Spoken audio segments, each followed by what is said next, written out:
exactly. report. Yes. Bridget asked for a little time to run through this report. This is something we have to do every 5 years. Is that what it was?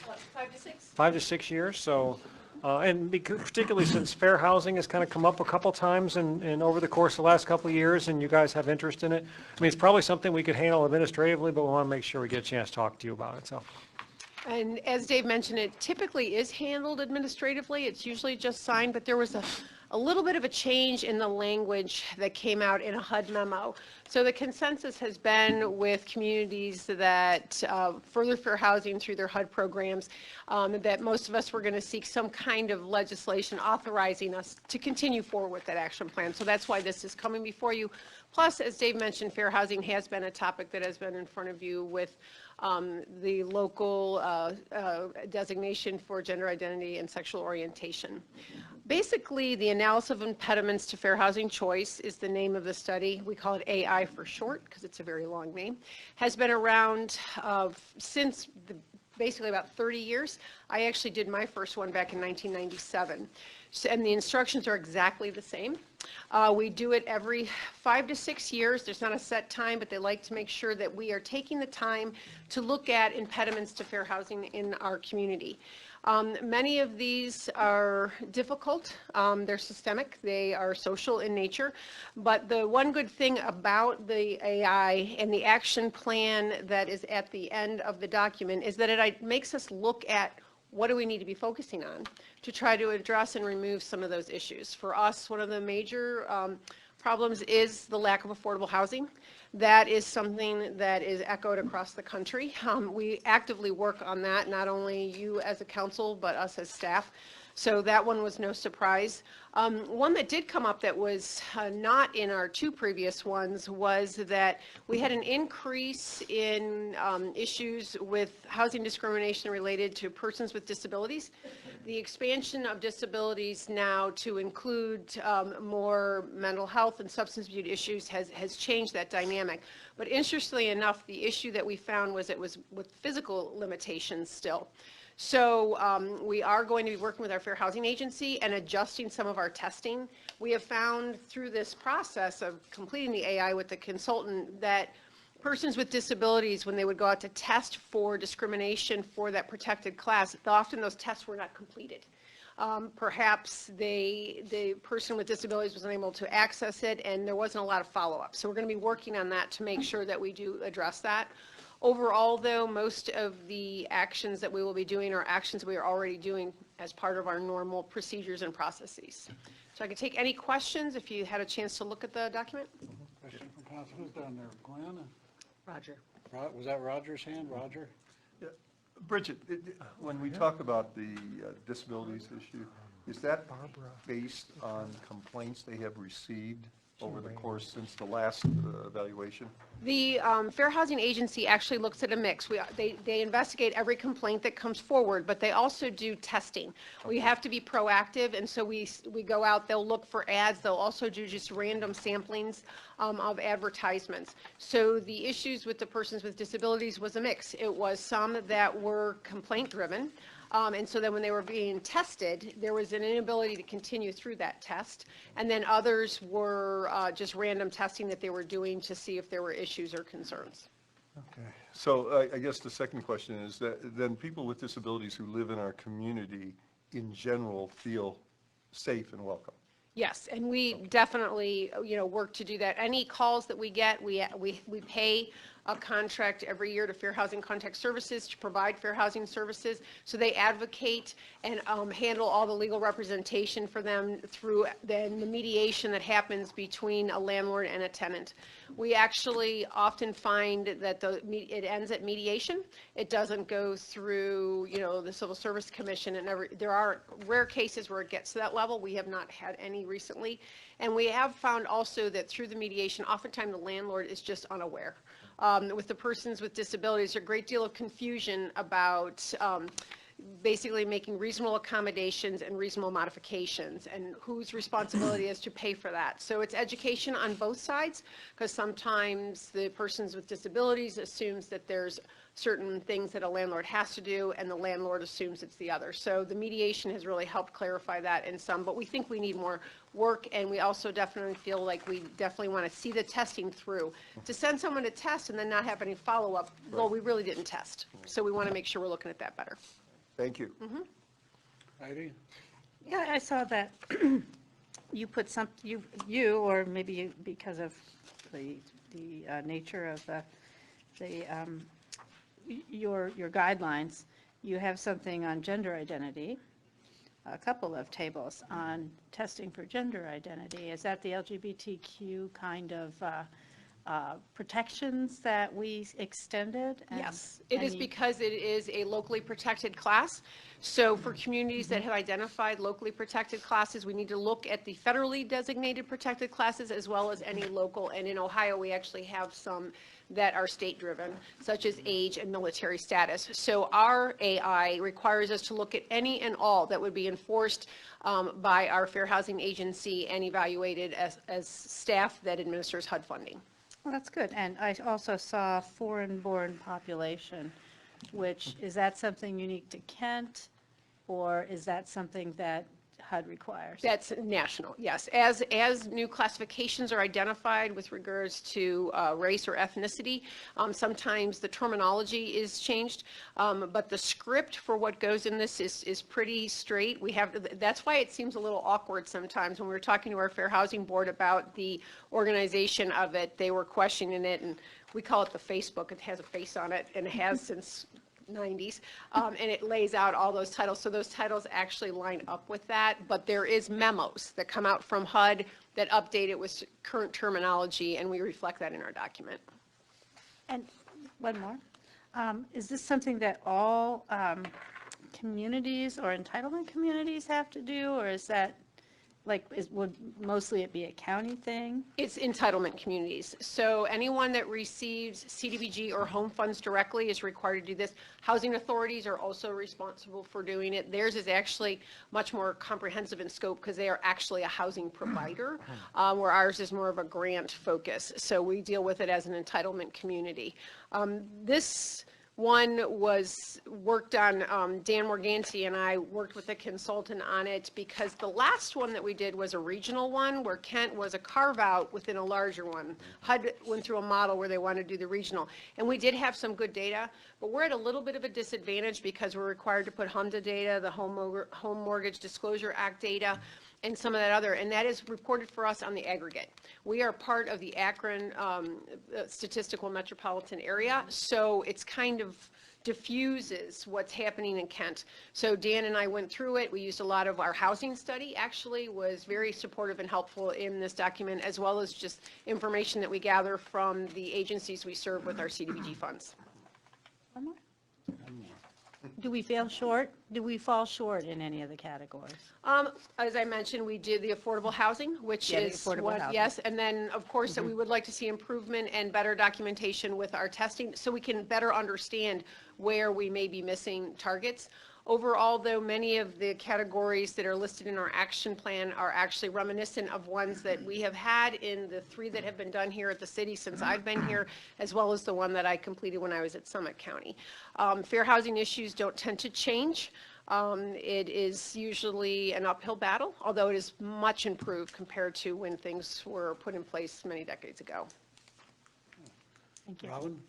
Yeah, Bridget, I was wondering, once you identify that there's an issue with handicap accessibility to a property, is there a way that the city can help facilitate after the identification is made if somebody falls within that purview of low income or middle income, to be able to address and get assistance for the modifications that need to be done for the property with handicap accessibility? We actually don't have funding that allows for, because typically when it is a modification, that is more than a reasonable accommodation, that cost does fall on the person with disability to add it to it. The reasonable accommodation, for example, would be a grab bar, but the installation of a ramp per se would be the tenant's responsibility. However, there are agencies that we work with through the Housing Services Council. There is a disability services agency that oftentimes finds funding to support those types of initiatives, especially they target veterans, low income, and they work with the city through the Housing Services Council. So we do connect those dots. Family Community Services actually helped us as well.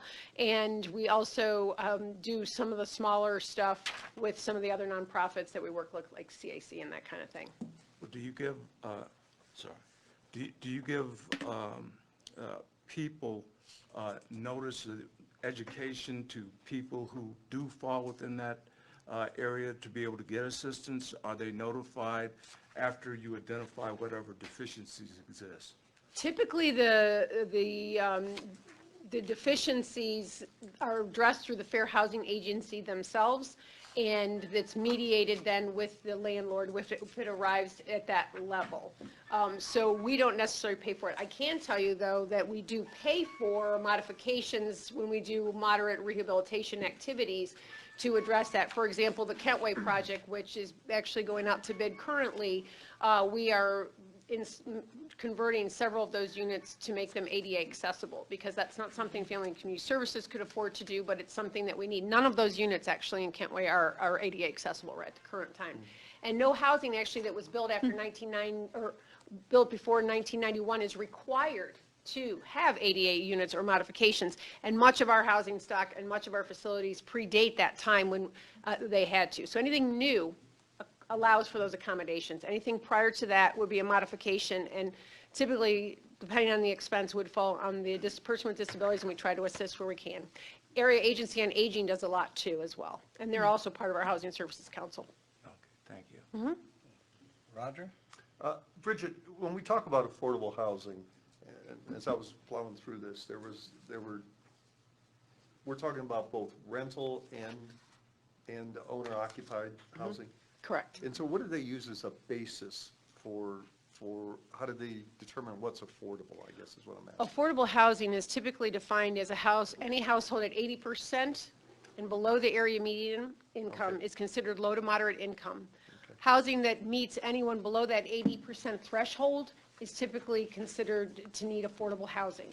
That being said, different programs have different thresholds. If you remember the Neighborhood Stabilization Program back in the stimulus funds that the city received, that actually allowed it to go up to 120%.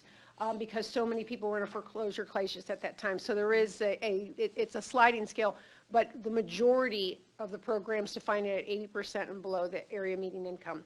And 61% of the households here in Kent are at 80% and below the area median income. And do they use the median income, I'm sorry, John, can I ask, do they use the median for that large area, or? Our, excuse me, our area median income is established using the Akron Statistical Metropolitan Area, yes. So we are higher because it is included within that Summit County, Right. yeah. So that hurts us, right? I'm sorry, I didn't mean. I would say that the rents in the urban area of Akron tend to be higher than what they are in Portage County. That being said, I recognize that they can't do it in such smaller amounts because it's also, rents in Kent are higher than they are in other parts of Portage County. So it's kind of hard to find that perfect spot where you can identify that need.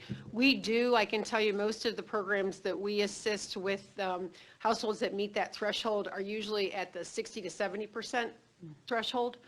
So they fall below even that 80 at Akron, which is probably more reflective of if we had an 80 here in Kent. Percent. Anybody else from council have questions? Anybody from the audience? No, back to council? You need a motion. Yeah. Yeah, a motion to allow, Submit. yeah, to submit. Motion. Okay, motion, make a motion to submit the report. Second. All in favor of the motion? Aye. Opposed? Passes. Thank you. Well, this next one is dear to my heart, being from the South End. This is the proposed South End historic identification. Yeah, this is an item that, you can see some of the residents, it's great. No, we've been talking a lot about neighborhood enrichment, neighborhood pride, and I can't think of a better example in the South End, really. And we've been working with folks in there for a number of years, including the neighborhood party, and it's great to see this thing continue to get some traction in the neighborhood. Well, I think we were all delighted when the idea came forward that, let's take a recognition a little higher of the historical importance. And I know, I think Bridget was there too. We had a meeting in downtown, I don't know, 6 months ago at Howard Boyle, and walked past an old map, an 1800s map. And he spent about a half an hour telling me about you got it, Doria's got it. So he's spent about so it's got some great history. Yeah. That's right. So clearly I've lost the meeting, so I'll turn it over and let Bridget take it from there. Just to build on here, the first picture in the report that you have, that's actually Howard's grandfather's family, their house on Franklin. So that was where his grandparents lived. But anyway, to jump off where Dave left up, as you know, we are a certified local government, a CLG community. We went through that process back in 2012 when we were getting that designation in order to assist Mr. Burbick with securing the historic tax credits for the old Franklin Hotel. That process is basically codified in Chapter 1393, and it specifies what we have to do in order to identify something as locally historic or a district as historic, and then submit it to the State Historical Preservation Office. That does require, and that ordinance, by the way, was based on what the Ohio Historic Preservation Office required us to do, is based on a number of petitions. So with all the other properties that have been designated through the CLG, we've had a petition from a specific building owner, they've come forward.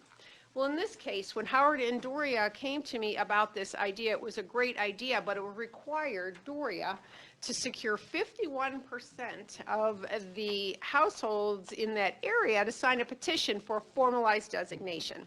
That's a lot of walking, a lot of doors.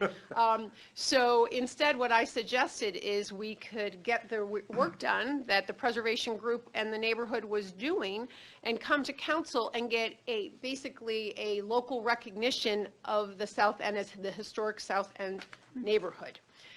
They like that idea, and this is why we're here today. I'm going to have Roger DiPaolo provide the historic story behind this area. And as you are aware, there are many residents here that also want to speak on behalf. So I'm going to give up the mic right now. Okay, do you hear me? Okay. Okay. Actually, Roger, you want to sit down, you can hold the mic. Yeah, we'll do Here, that. in fact, we can do sit. okay. My name is Roger DiPaolo. I am historian in residence of the Kent Historical Society, 237 East Main Street, Kent. I am also a proud son of the historic South End neighborhood, and I speak in support of the proposal before council, and I am joined by others with South End roots who are supporting this. The South End remains the mother neighborhood for many of us, not only for those families who have lived there for 3 or 4 generations, but for people like myself who trace their roots to homes built by the Parsons Lumber Company for Marvin, Kent to house workers on the Erie Railroad during the early 20th century. My mother's parents settled in the South End in 1914.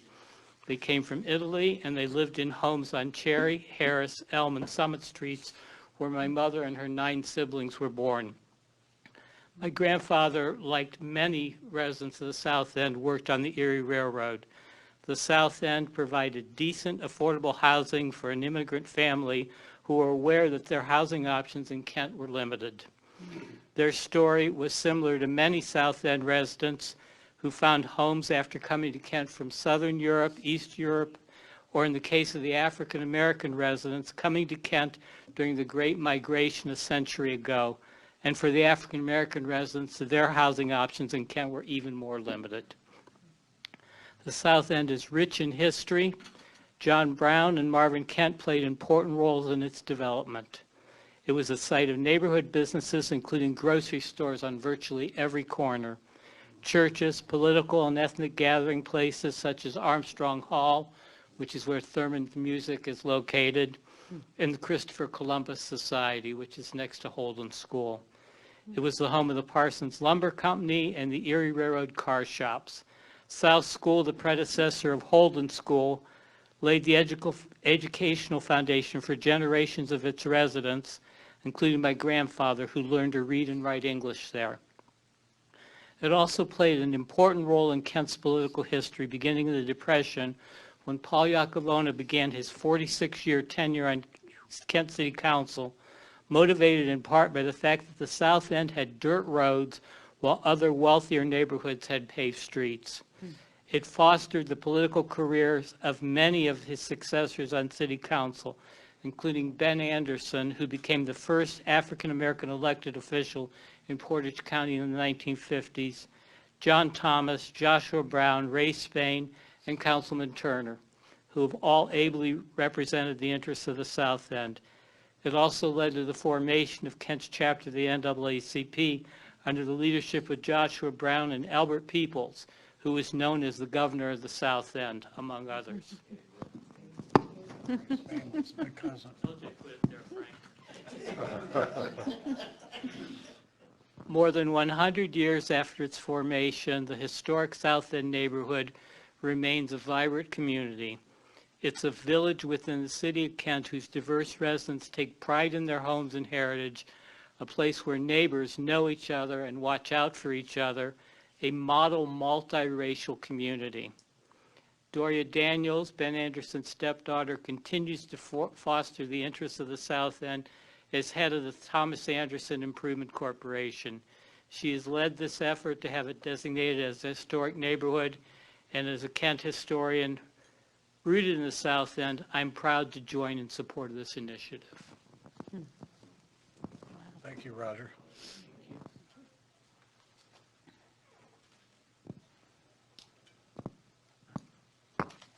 So if anybody wants to just, want to come up? Oh, wait, I don't I think it's upside down. Yeah, there, I think that's. Well, hi, my name is Steve Haas. I'm just here to support my family. For the record, can you give us the address, too? My address, For the 3889, record. 3889 Curtis Street, Mogador, Ohio. I'm here to support my family. I grew up in the South End. Very good neighborhood, very diverse. Everybody there was colorblind, so it was a good part of history for me to grow up and be loved by all these people. So I'm just here to support and hope you guys, support this proposal for the historical part of it. And thank you. Thank you. We have any questions from council? There may be more people. Pardon me, Is there anybody else wants to speak? more people? Okay.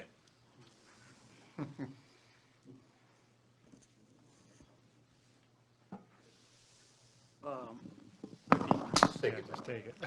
My name is Sharon Watts, and I was born on the South End.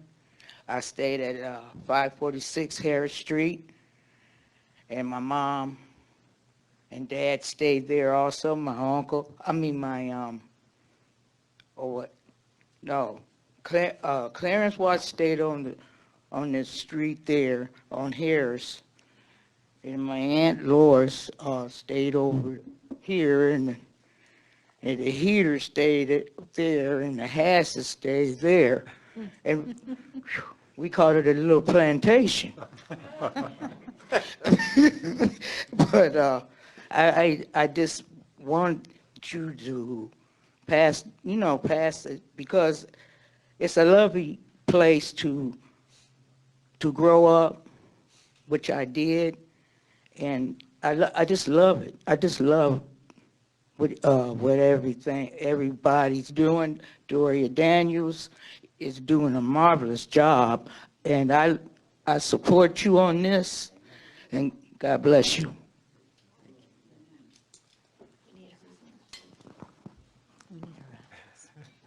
It's tricky. Got it.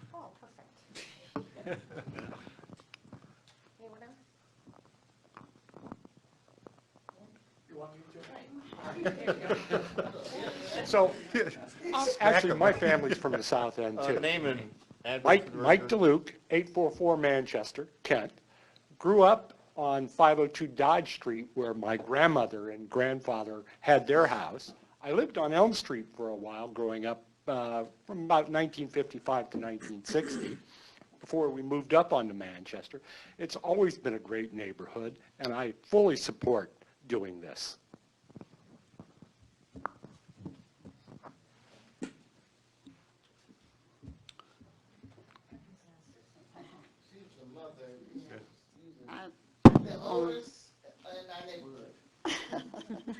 Okay, I'm Flora Peoples, and I live on 224 Dodge Street, and I love this neighborhood. I've been here, I came here in '56. I'm from Alabama, but I love Dodge Street, and everybody just so nice to me in Kent. And Dora Daniel, her mom, when I came here, was little Mr. Anderson, Ben Anderson, and Josh Brown, and my husband, and I know him for a long time, and Robert Turner, and I just love Kent. It's a nice neighborhood. And all my kids went to Kent School. Okay, sure.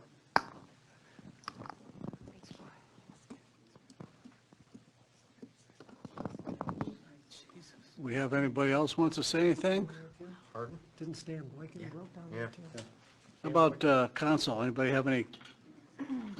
Yeah, first off, I want to thank Dory, as she always does, stepping out and stepping up. Having grown up on the South End, and that's since 1960, we always knew it was, about the historic aspect back then, but we knew it was special. And there's no place regardless of economic conditions or anything, that personally I or anybody else who lives in that neighborhood would rather come from. It is, as Steve said, and by the way, Steve pronounces his name as Haas, but we all called him Haas. You can tell the original people were down there. Steve is the only one who ever called himself Haas. And you can see that with Sharon tonight when she got up and said that. But we were a little shocked, actually. What? But it is so wonderful and beautiful that we have, and especially for me, to be up here tonight. I've had, like they were saying, the predecessors of Mr. Anderson, who was a gentleman who walked door to door as an at-large councilman with no education and all the limitations that come from a black person who was actually probably born in the 19th century America. And he was willing to step out and step up. And his stepdaughter is doing the same thing. I will be honored to be able to make that motion when we come to it, because this then becomes an historic night for us. And I just pray that we are able to continue to keep these people around and keep pushing, because there's still a lot to be done there. Our best days are ahead of us. So I would really press that we as a council adopt this and move it forward down the line. Okay, Jan? Yes, I'm going to switch hats here as president of the Historical Society. Now, I submitted a letter to our clerk of council. The Kent Historical Society backs this 100%, and we voted at our last Board of Trustees meeting to back that, so. Yeah, I've got a couple questions, probably for Bridget.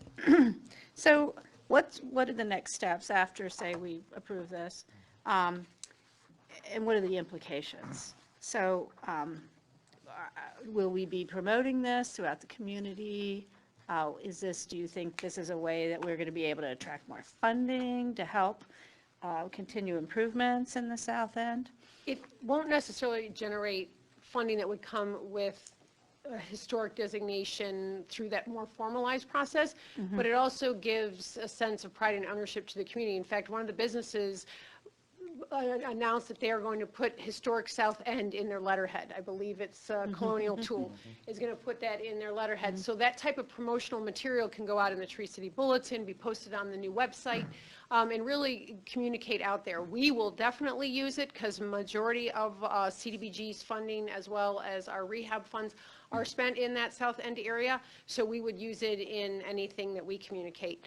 And even though this did not go through that more formalized process, the Committee on Design and Preservation did meet yesterday and voted unanimously in support of the designation. So everyone, excuse me, everyone is on board with this, and so we would use it to encourage, commitment to that in that community anywhere we could.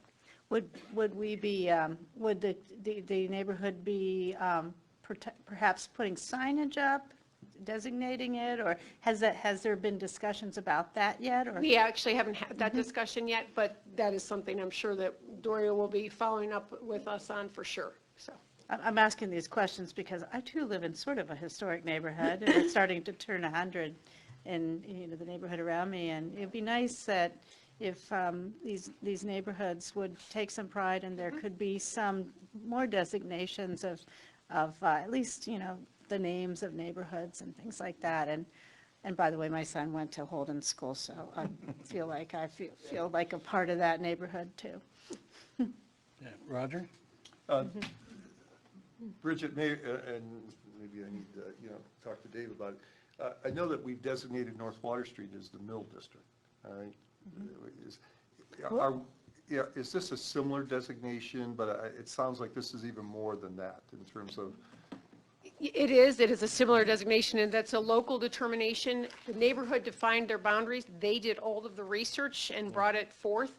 And as you know, the South End has always been a close-knit neighborhood. They have the summer event every year, the party. So this just is going to basically identify specifically who they are. And this is the name that they chose. So it's, we look forward to seeing how this plays out in that area, because I think it's going to be a wonderful way for us to promote and encourage also increase in ownership over there. One of the things now with the land bank being fully staffed, I would like to work in partnership with them to get some more substantive investment in the South End and increase home ownership opportunities there. Howard Boyle with Hometown Bank, we have been talking, he's been trying to get through at the federal level the ability for the bank to use some of its own funds to buy or renovate homes and then sell them for owner occupied, very similar to what we do with HUD, but obviously on a much larger scale. And even if that doesn't come to fruition, he would like to partner with us on a down payment assistance program. So this is the first step in what we hope are several to help stabilize that neighborhood and continue with improvements and investment. This might be looking further down the road, but would that not also help in the economic development of the South End? Absolutely, 100%. Yeah, absolutely. Okay, we'll go to the audience. Yes, my name is Frank Harris. Please come to the mic, please. Name and address. My name is Frank Harrison, and I'm from Ravenna, but I'm proud to be a neighbor and a friend of most of you here in the room. And I come to tell you this, there's a whole piece of history that we're not even talking about. When you talk about housing, and Roger mentioned when a lot of the black community had to live in box cars, nobody's talked about that. Nobody's talked about Kent State University, the first black students who could not stay on campus. Where did they live? In the South End. A lot of people in the South End took them in, fed them, helped those kids to get to the first phase of kids that went first-time college students. So the South End has done a lot, and there's even more. I take a lot of pride in you guys in Kent, knowing Mayor Hansford hired the first 2 black people to work in City Hall from that community. There's a lot of history, a lot of good history. And I hope that you continue to talk about it and bring up some of those other things, because I sat there and I wasn't going to say anything. I said, but those things have been on my heart. And I guess that's the Albert Peoples in me, So, Mr. Peoples taught me well. So I'm an outsider. I support it. I'll do anything I can to help this and to continue to see Kent grow as it does. Thank you. Okay, we'll bring it back to council. We have a motion. Doria wants to. Oh, Doria, where's she at? All right. I'm challenged after the Board of Elections thing yesterday, so I'll be, so let me sit, please. I want to thank you for even entertaining this idea. It's been something that's been on my heart for years, because growing up in the South End, we were always tagged them kids from the South End, them kids from the South End, okay? So I wanted to get recognition for the South End. I didn't care if it became economic development, although I knew I had an agenda. But I wanted it recognized because, so when Robin talked about my stepfather, Ben Anderson, the history that you don't know is that he and Paul Iacovone loved each other. Paul Iacovone and my dad worked hand in hand together. And Ben Anderson started running for city council in 1933 when Hitler was still chancellor of Germany. It took him 20 years to get elected as an official in Kent on city council with the help of Paul Iacovone. Democrat and Republican working together. Oh, God, a novel idea. Okay? So I just want to share that with you, okay, and to let you know that yes, we would like to see some kind of a banner or something that says this is the historical South End of Kent, and I'll be working with it. And Howard and I are deep friends, close friends. You know, there's some history there too. But I just want to thank you for entertaining us, you know, and for considering this. And yes, this is an opportunity for other communities and neighborhoods, because I've already, some of my friends have already said, well, Doria, we got a historical neighborhood. Maybe we could do something. Hey, this is something to motivate all the rest of them. Exactly. Thank you. Okay, now we're going to bring it back to council. Robin, did you have a motion? Yes, I would like for us to adopt the proposal and get on board and start moving. No. Second. I'll second that. Or Second. we have discussion. Robin? Beautiful idea, concept. Now we can put it into action. And again, thank you to, I didn't expect this many people, I should have known with Doria, expect this many people to get out here. But as we've stated before, all these connections, degrees of separation for us, we all have a genesis in that area. And so this is beautiful, and thank you to, I want to thank you guys for coming up here and doing that and moving us forward. I am so appreciative and honored to be here tonight because of that. Thank you. And my little discussion, as a proud graduate of South Elementary School and a paper boy from Pine Street to the old waterworks plant, I feel honored to be up here and see this come in front of me. And I definitely will encourage anybody to vote this through. Yeah, I want to reiterate that I think this is not just a mother neighborhood, but this is a model neighborhood. I've been to your parties. I think they're great. I'd like to see this across the city, and I just, you know, I think this is a wonderful, wonderful model for the rest of the community, and you really do have a unique history.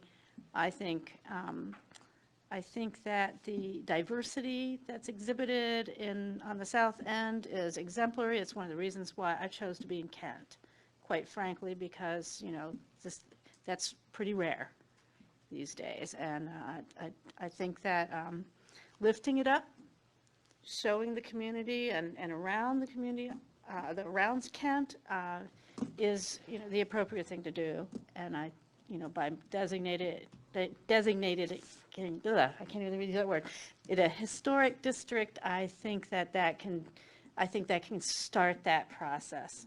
Commend your work on this. Okay. All in favor of the motion? Aye. Opposed? Passes. Thank you. Mr. Chairman, And that's Mr. the end Chairman. of Ms. Ferrara? I would make a motion for council to come up with funding not to exceed $1,000 for proper signage in the south end. Okay, discussion? It's one thing to be known as the historic South End, but when you have a physical signage, I think it lets people know that don't, outside of the 50 to 70 people that come to the council meeting, and it's appropriate to have if you're going to call it the historic South End. So I think it should be proper signage there. Roger? Hey, he said, you gotta know where it's at. Right. Frank, you're not an outsider. That's all. I got that Raven blood. Roger? Yeah, I agree completely, and I would maybe encourage the South End to come up with maybe a design that that would signify what their community is all about. And, oh, see, I knew Dory would be on top of that. All right, very good. Come on, let's keep it a legitimate meeting. All in favor of the motion? Aye. Aye. Opposed? There you go. Passes. Thank you. Thank you. Nice job. We conclude the community development. Health and Public Safety, Mr. England. Yes, the first item on our agenda is the retirement of K-9 Iron from the police department. Yeah, I see the chief, and we got a couple officers and lieutenant in the back, but I don't see Iron. Is Iron in the house anywhere? Iron's the star of the show. That's, we don't care about the rest of you. We just wanted Iron. Well, it's always with a sad heart that we say goodbye, but I'm always happy that it's reasonably healthy. So we have a K-9 Iron at the chief's here to request your approval to sort of formally let Iron's partner and handler adopt into his family. So, Chief, I'm sorry. Go ahead. Take it away. That really sums it up. We're, the dog belongs to the city property. However, it's pretty customary and requested that the handler adopts the dog or takes over ownership, and so we need council approval to have that done. Okay, any questions? Gwen? I have a question. Do you have plans to bring on another canine with the retirement of Iron? Yes, we do. There are two officers right now that are interested in being a canine handler, and they're going through an assessment process and to determine who would be best suited for that. And then, so there's a process along the way. We do plan on replacing the dog. Great, thank you. Anybody else? Heidi? Yes, will you bring Iron to the handler? Will you bring Iron to the council meeting where we finally make this approval? Yes. Great. Yeah, we want to see Iron. Does Iron want to? Further questions? Anybody from the audience? Back to council? Move to approve. Second. Okay. Any comments? All those in favor? Aye. Opposed? Okay, thanks. The second item on the agenda is a proposed no parking restriction on Walcott Avenue. And again, the chief's sort of here on behalf of a bunch of us. So we have our traffic, transportation, engineering, safety committee. I'm sure I got that wrong, but that's essentially a group of us, department heads, that are in one way or another involved in sort of traffic-related and engineering-related safety issues. And this one came to our group from a resident out of Wolcott that was concerned with what she described as a somewhat unsafe situation when there are cars parked sort of near her driveway and the ability to get out safely and be able to see oncoming traffic. So the committee as a whole recommended support for this. It's sort of a designated area. It's not the full street, just a certain area right sort of behind her driveway, cross street from her driveway. And the chiefs can certainly give you more details, but that's the general background. Yeah, the initial, I think the reason why she came to us for the designation was cars park along Wolcott as the high school lets out. And because there's congestion in the parking lot, the kids will walk from the high school to Wolcott and other streets to get picked up by their parents. So those cars parked along there, it's an undeveloped street, so there's no curbs. So there's a small lane for through traffic. And when she's trying to back out, I think she's an elderly lady, when she's trying to back out, she has a lot of difficulty doing that with cars parked there. So we looked at the area and we all agreed that it should probably restrict parking there in front of her house. Questions? John? Yeah. I know previously when we had to allow parking or not allow parking, that it was required that we got a petition from a majority of the neighbors. I just wonder, how this differs from that. Yeah, we discussed that. I think that it's only because it affects one resident. We really considered that it probably wouldn't, her being elderly too didn't help. We thought this was an easier way to go through the TE&S than have her get a petition. Yeah, those would typically, John, be when we're doing a longer section. This is literally just sort of across from her driveway. And it's close to it's very proximate to the intersection anyways, which, we talked about the required distance. We can do that administratively without, and so the pieces all sort of led us to say this one is a small, specific enough request that we should be able to go ahead and take it to council without a full petition process. Okay. Anybody else? Anybody from the audience? Back to council? Move to authorize. Second. Okay. All those in favor? Aye. Those opposed? Okay. And the last item on my agenda is the County Public Defender's Office contract renewal. This is an annual item that we bring to you, and the reporter's not here, so I can say, Hope doesn't like defending people, she likes prosecuting. So, no, I'm kidding. Sorry, I just couldn't resist. No, we've always, I know, I'm just, forgive me. We've always used the county for public defender services, and this is just a continuation of that, and I'll stop right there. Okay. Questions from council? Anybody from the audience? Back to council? Move to authorize. Do you need emergency on this? No, No. because Okay. it begins at the beginning of the year. So we had two people. Do you? I'll take second. Okay. All those in favor? Aye. Opposed? Okay. That's all for health and safety. Okay, sidewalks, Mr. Sidoti. Yeah, I'd like to call the Street Sidewalks Utilities Committee to order. The first thing is we have a staff report on the KSU Flash Bikes program. Yeah, a couple of you have had questions about how it works and where there may be some spots for improvement and so forth, but I see Jim's queuing up his electronics up there, so I'm pretty sure he's going to share with you some images and some data in particular about the program. I know when I was at my chamber breakfast, I think people were surprised, and I don't want to let the cat out of the bag, 'cause I don't remember, I didn't study the numbers before I came in here, but it's important to remember that this is sort of, I think, the third contract that Kent State has offered. And in terms of the number of rides, it's grown, what was it, 1,200% in the last year. So, I can't remember what the low number was. Jim will tell you in a minute. But its popularity is kind of astounding.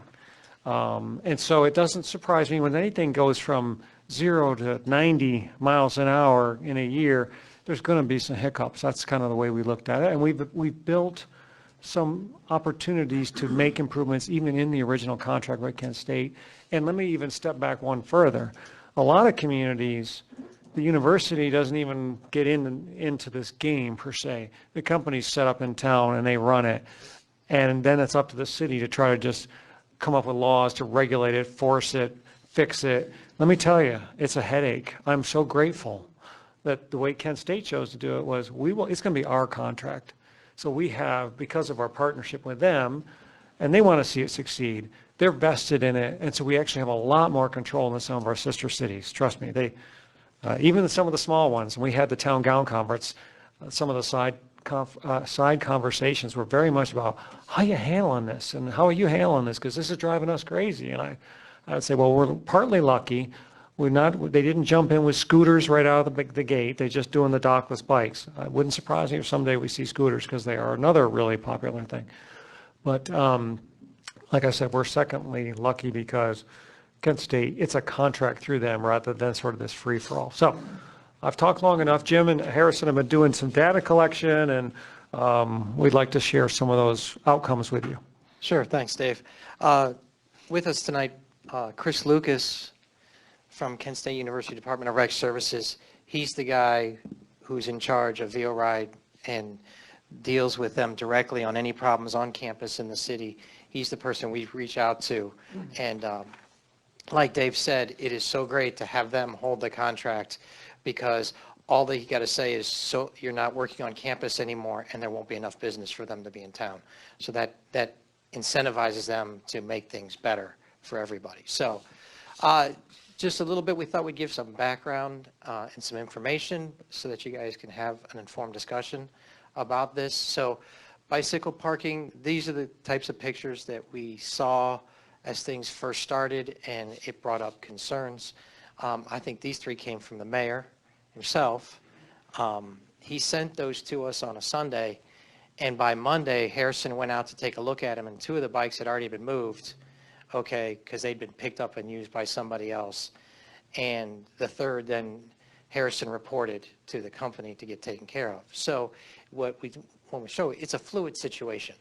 Things move fast in this environment. So, and for those bad pictures, there's tons of pictures where bikes were parked properly in good locations that work well. But like Dave said, when you've got 12-fold increase on usage and you see more bikes in the area, it's going to be noticeable. So a little bit of a background, the first couple generations of the bike share were on Kent State campus.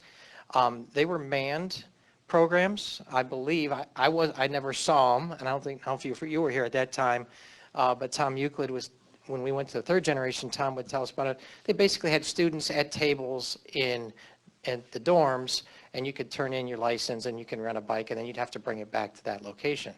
So they had about 55 bikes at that time and at very few locations. But after that program was initiated, they did a survey and they asked the students where they would want new locations to be at, and their choice was downtown. That was their number one choice, where they'd like to have another station for bikes. So when they went to the third generation, that led them to talk to us, and we spoke with council. This was 2015 to 2018. There was 3 years of a bike share program with Next Bike. This program was unmanned, but it had docking station, it had 60 bikes, and it was still subsidized. So like the first program was really wholly paid for by Kent State University. The second program was partially subsidized by Kent State and by the city and by the businesses downtown. Burbick Foundation paid $2,000 a year for the program, and Collegetown Kent paid $1,000 a year in addition to our $5,000 a year that went, and then Kent State's. So this new fourth generation takes it one step further. It's unmanned again, and it's dockless. The dockless part drives more business to the company, which makes it so that there's no subsidy required anymore to run this program. So neither Kent State nor the city are required to pay any money for this program to run, though we do have some money set aside to help build things in the environment, the built environment, to help it run smoother. That would be ours to own in the end, and we'll talk a little bit about that later. So what the goals of the program were, I think from our end, I think Dave said these best before, we're looking at reducing vehicle trips and then crashes related to that, increasing customers going downtown, reducing emissions. It promotes transit and walkability. I think you would definitely say that an obstacle to transit is that last mile to get people from the bus stop to their final location. This helps provide that. And if you also think about someone who doesn't own a car, short trips they walk, long trips they take the bus. The medium-sized trips, how do they do it? It's one thing to walk for half a mile, another thing to go for a mile and a half. You may not take the bus to get there, but you may take a bike to get there. So it adds one more complement to that ability to walk for a community. And in the end, it makes for a more sustainable community, which is what we hear from you guys all the time about. This is the goals of what we want our community to be. So we thought that it dovetailed really well. And these are the numbers Dave was talking about. I wouldn't remember them either, but in September 2017, the last September that Next Bike functioned, there was 928 rides. And in this September, right after the program rolled out, there was over 12,000 trips done with these programs, paid for trips by customers using those bikes. So Um, So once we heard, some of the comments that were coming out, some of the concerns that were coming out, in addition to the fact that the program just rolls out, we know from talking to other communities that there's sort of this introduction period as people get used to the program, especially how to park, where to park, and how to tweak the program to work best. So Harrison and I, we surveyed the areas in the city that were part of the program. 13 random times we went out and we basically took a look at how the bikes were parked. Were they parked properly? Were they parked legally, but they sort of seemed like clutter because a bike laying on the side on the grass isn't illegal, but it also isn't something that we'd want to see. And then we looked to see if they were parked legally, which by code, it states that you can park on the sidewalk as long as you don't unduly interfere with pedestrian traffic or interrupt vehicular traffic. So we went and we canvassed the area 13 times, randomly, different times. Harrison, thank God Harrison, he went on Sunday. He took that day. And what we ended up finding was that the majority of bikes were parked properly. 93% were parked the way they should be legally. They were on the sidewalk but out of the way, no different than, say, our trash cans and our street trees and what we call a furniture strip between the curb and the walkable area. There were some that were clutter, and most of them had fallen over. And we don't know, I think the mayor said it best, we don't know if the person just dropped it when we left or somebody came out of a bar later at night and just pushed it over. We don't know how that happened. But none of them in the 13 trips that we went through actually were parked illegally, where they were actually blocking a usable walkway, unduly blocking a walkway. Now, we know we've seen some that have done that, but that wasn't times when we were out canvassing the area. So the other thing we counted was just how many bike share bikes were there compared to regular bikes, because that would be more business, more customers to the area. And we saw that there were more bike share bikes out in the areas that we canvassed than there were regular bikes. Okay, so that basically increased, the number of bikes by like 150%. So that all being said, what is currently being done in the program to help address this issue, and a lot of this is done by VioRide, the vendor who runs the program. They have educational component where they send out messages on how to park, what best to do it. If you saw in the previous slide that on the bikes it tells you how to park, and it says park at a bike rack, at any bike rack. That signage is on all the bikes. They have staff, fleet technicians that are hired, that they go out and they reposition the bikes when there's problems. At times, they modify the limits of where you're able to park. So it was up here earlier. That is a screenshot from Harrison of the app, which basically the outline in white shows where people could legally park their bike. So what you can find out is that, yeah, go ahead. Can they ride them outside of that area? Yes.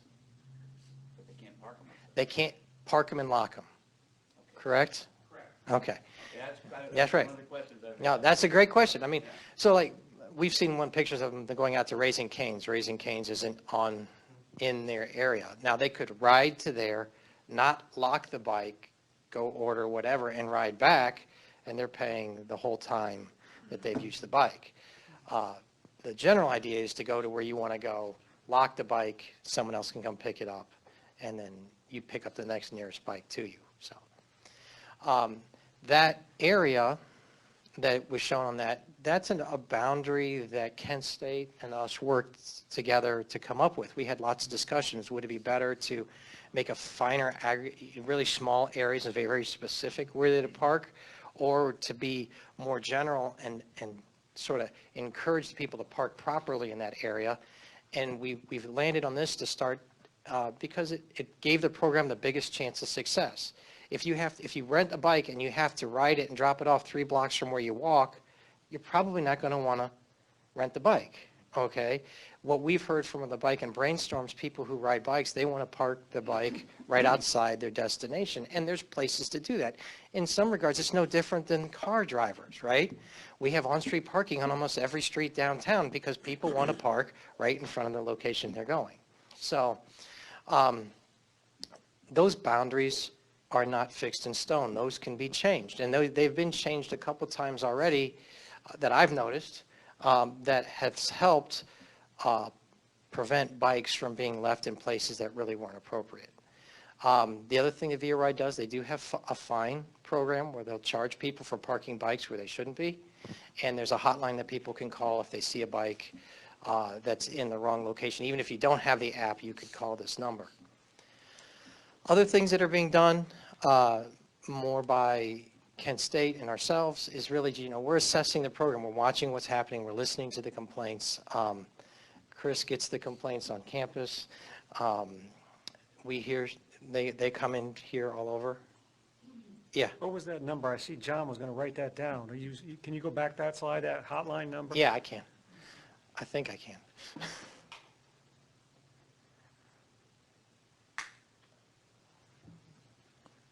Yeah. Just, So the things that we're doing to, they get reports on the usage of the system, because we want to see this system succeed. No, that's okay. No, that's great. We also then hear the problems, and then we can help let the Via Ride know some of those, see about them getting out there to fix them. But there's things that we can also do. We can set aside areas to mark and park the bikes. This is a picture from Oxford. I was here 6 weeks ago to drop my son off, and that's in their downtown. They've taken up parking spaces to park these types of things. And we don't believe we're there yet, so we're not suggesting that. And there's maybe areas and sidewalks we would want to mark off, but that's something that we will look forward in the future as we see where people are parking the bikes. The one thing we want to do is make sure that we don't restrict them, like I said, to one area, several locations away. So, yes. In Columbus, they hang them in trees. So, we've had them on roofs and Okay. trees here too. Okay, well. It just happened that I see these images because every Ohio State game you go down to. Sure. They're in the trees and they're everywhere. So I think it- The backstops in the baseball. Okay, fields, I wasn't going to show this picture, but was that one. The one where they put it on the roof, that was in Kent Wired. Funny thing is, I was canvassing the area 5 days later. I had no idea about that picture was there, and I took the picture below where the bike was parked on the porch, okay? And I looked, it's the same house, okay? Somebody must really want to not have someone take their bike, okay? I do believe from talking to Chris yesterday, they've got a Twitter handle or something. Yeah, someone started a Twitter page initially, and it kind of spurred some of these types of things where people were putting them in odd places. But then recently, the person who started that feed said, why are we doing this? This is silly. And we've seen those consistent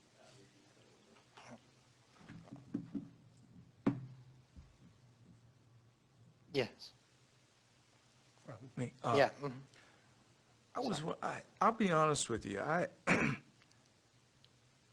The logistics of this amazes me, that this program can function, because it seemed to me, like I said, this would be a nightmare. I noticed for the first time, shows you how good this actually is working. Somebody brought to my attention they had a bike parked on the sidewalk, which would probably impede people going. And they said, well, what are you going to do about it? I was like, well, I didn't know we had this. The reality is there is so much possibility for mischief and stuff that I was amazed that this is even, that this is functional. And apparently it is. I don't know how they could establish a real market on that, because I'm just stunned that they can do this. This is not actually, we're not unusual. I mean, in the last 18 months, it's going on all over the United States. These companies are coming into towns. Columbus has 2 or 3 that function in Columbus. And they're all, for-profit businesses. And I've been able to see Oxford going through this transformation for the last 6 months. The last time I went out there, I walked around town in the morning, every single scooter was in a proper place. It was not laid to the side. You could tell someone went through and lined them up and put them the way they were supposed to be. It was where that contrasted the first time I went there, and it seemed like they were all over the place. Sort of like you see in Columbus at times, so. Jim, I got a couple questions.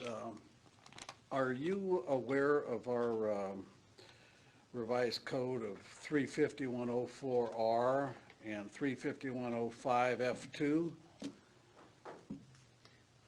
I am aware, specifically what those say, no, maybe not.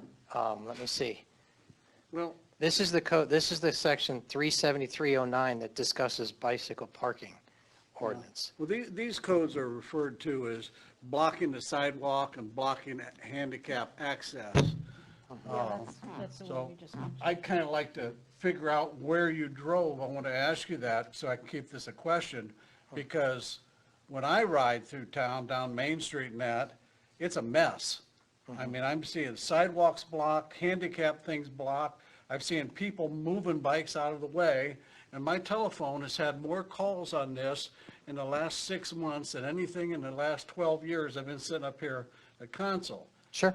So we need to fix that. So the ordinance that this is covered under is 373.09, which talks about no person shall park a bicycle or electric bicycle upon a sidewalk in such a manner as so as to unduly interfere with pedestrian traffic upon a roadway or upon a roadway so as to unduly interfere with vehicular traffic. So you asked where we went and looked.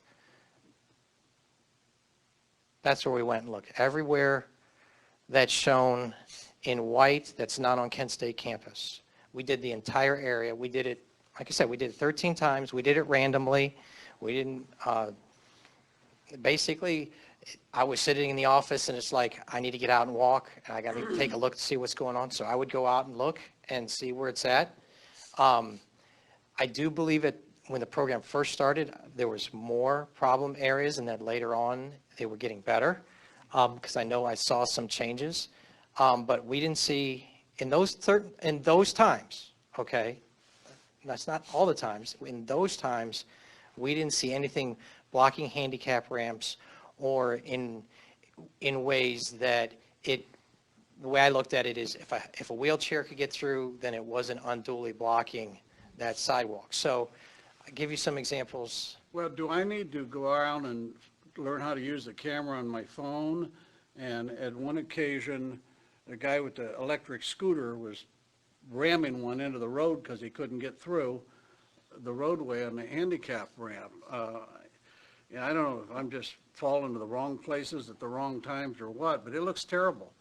And as far as the speediness of picking them up, there's been one down on Allerton Street for almost a week now, or not Allerton, whatever that loop road is that goes around the rec center. There's been one laying on the side of the road there. We wouldn't have looked in that area because that was on campus. So you can see some of these pictures. The one on the far right where the bikes parked next to the tree, that I took that picture because it's in what we call a furniture strip. We have a trash can in that same general area that does the same thing. So some people may look at it and say, wow, a bike like that's blocking the way because two of us can't walk abreast comfortably. That's not what we're talking about. No, that is not what we're talking about. We'd be talking about things where, we've talked to PARTA. Claudia had some concerns about them being parked in front of handicap ramps, and we paid special attention to see if we saw those. And we haven't yet in the times that we've gone out specifically to canvass the areas. And I don't expect us to stop. We're still going to go out and take a look and monitor how this is going. We got calls from the police shortly after this rolled out is what they were supposed to do, and I believe, Harrison, you gave them the app and the number, and if they get calls, they send those to the company to get it moved and taken care of. Would you agree that on the 39% of the bikes that are out there that don't belong to Flash Bike, you very seldom see them laying around? Yes. Yeah, seldom, but at times I did. I mean, I walked by, I mean, in some of the areas that I walked down, I saw owner bikes laying on the side by their porch, no different than I saw a Via Ride bike 4 houses down laying in the grass. But typically, I would say that's part of the learning curve that's going to happen. Well, don't get me wrong, I think it's a good thing, but I think we need to do some regulating, some better regulating on it, so it gets better than what it is now. Not questioning your professionalism in putting all this data together, but I don't think we're getting to the problem. The problem is behavior of where they're leaving the bike. I got a bunch of other pictures if you want to share with you, even the one that was thrown down by the dam. Yeah. I realized Mary Poppins had to have a place to park it. But the problem here is, I think the program's good, but what's shadowing it is the rude behavior of how they're dressing it. And yes, they do block the sidewalk. Yes, John's right, they do block handicap accessible entrance here and there. You can see it in a given day. Don't get me wrong, I'm not questioning your data. It's probably accurate. Well, coming from you, I know it is accurate, but, it's good, I think it's a good program. It's how do we somehow try to change the behavior of how they're parking them? Are we, That goes back to these last 2 slides. They need docking. That's what's being done right now to try to modify the behavior, including the fines and the other things by Via Ride. Can I ask a question? Yeah? If I found a bike I thought was misparked, I called that phone number, how long would it take for them to move that? I think it depends on the day. They do have staff working 7 days a week. They've hired about 6 local staff in addition to their regional manager. Anytime I call the regional manager or send him an email, he has responded within hours saying that the team's on their way to move the bike or they have already moved the bike. So they've been really responsive when they've received calls from me or from students or from the community. But, they don't know what they don't know, right? So, the more that we can educate people to use the system, and the more that we can educate people on how to actually park the bikes and how to use the bikes, I think. Well, your last statement you made, educate them how to park bikes properly, not to be rude to other people. Sure, yeah, that's definitely a big part of it. And one of the things that Via Ride, that we've been doing with Via Ride is trying to have more educational sessions just about how to use the bikes properly and how to park the bikes properly. But they do also go back and they will find bikes like the bike that was tossed over the bridge. They call those people, when they find bikes that are parked improperly, they call those people and they talk to them about how they were left and what the thought was, and they get warnings and they get fines. So they are really responsive, and we are trying to educate people. And I think the longer we have the system in place, the more we can educate people, the better. All right, you picked up on the example about the one that was thrown over the bridge, or however it got over the bridge. What repercussions were brought because you can control who had that bike last? Am I not right? You can't really, so really it comes down to honesty.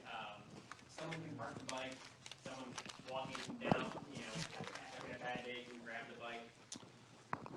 Sure.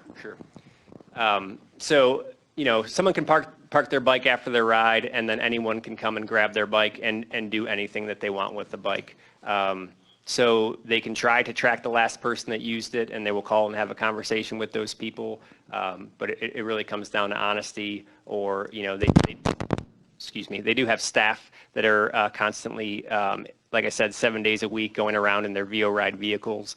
So if they see something happen, or if they're able to get to the bottom of something that happened, then that's when they can start to issue some of those penalties.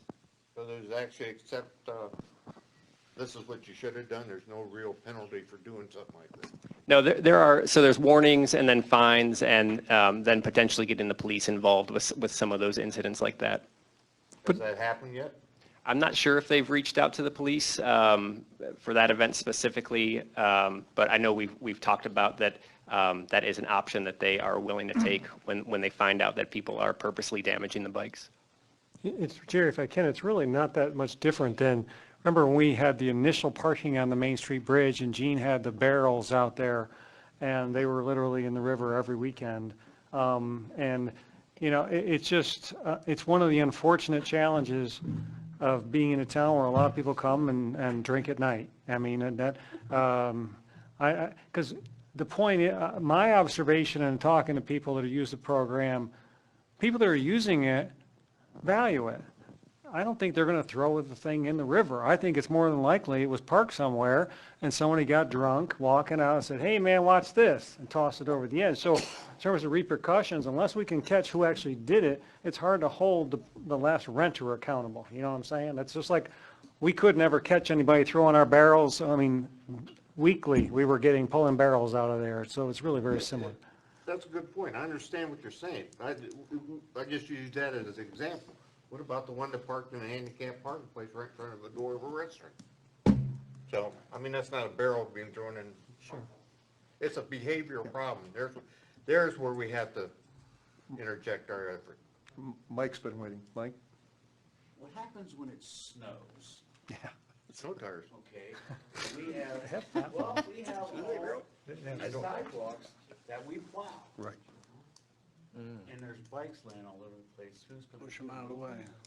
Or are they gonna, do they have studded snow tires on these bikes, or do they put them away for a certain period? My understanding, and Chris can correct me if I'm wrong, from what we heard when we talked about this before the program got started, some of the bikes would be put away for the winter, correct? They did have some fat tire bikes that were going to be part of the program to be able to be used year-round.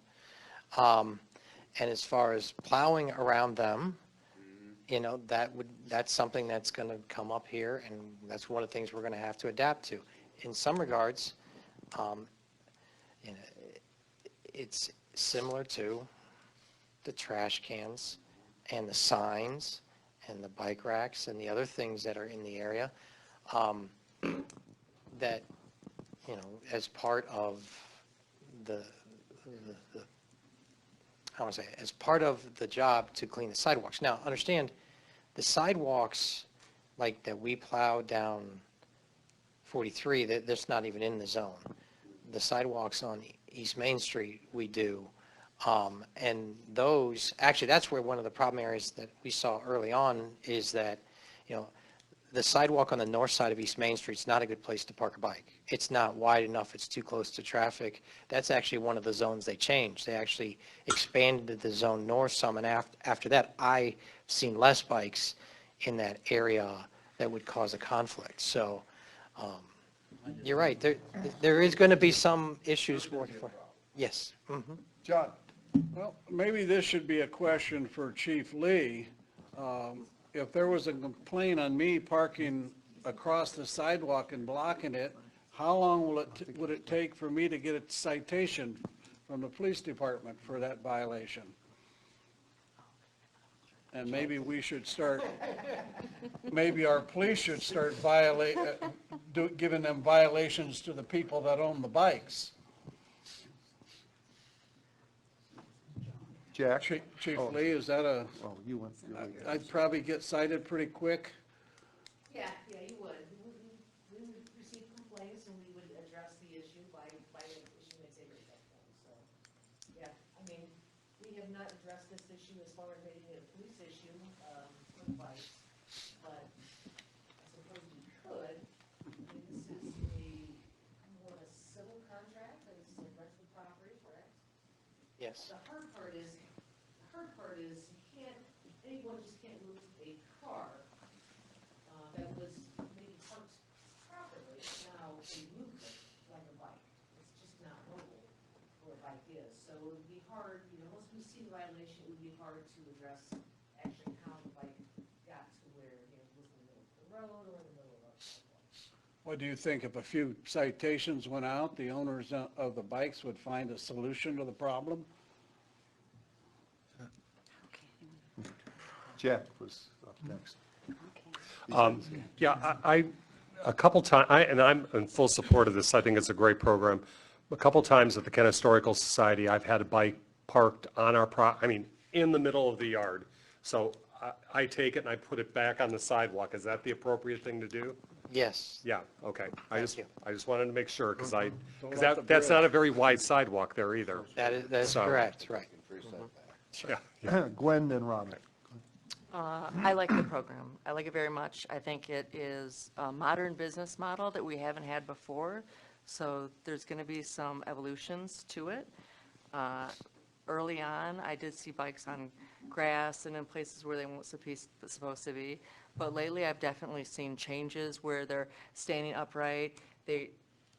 There's been a shift in them showing up where they should be more, and I see that as a gradual evolution. I think that with the technology, you can go back to the people that rented the bicycle, and they can be responsible for where they leave it.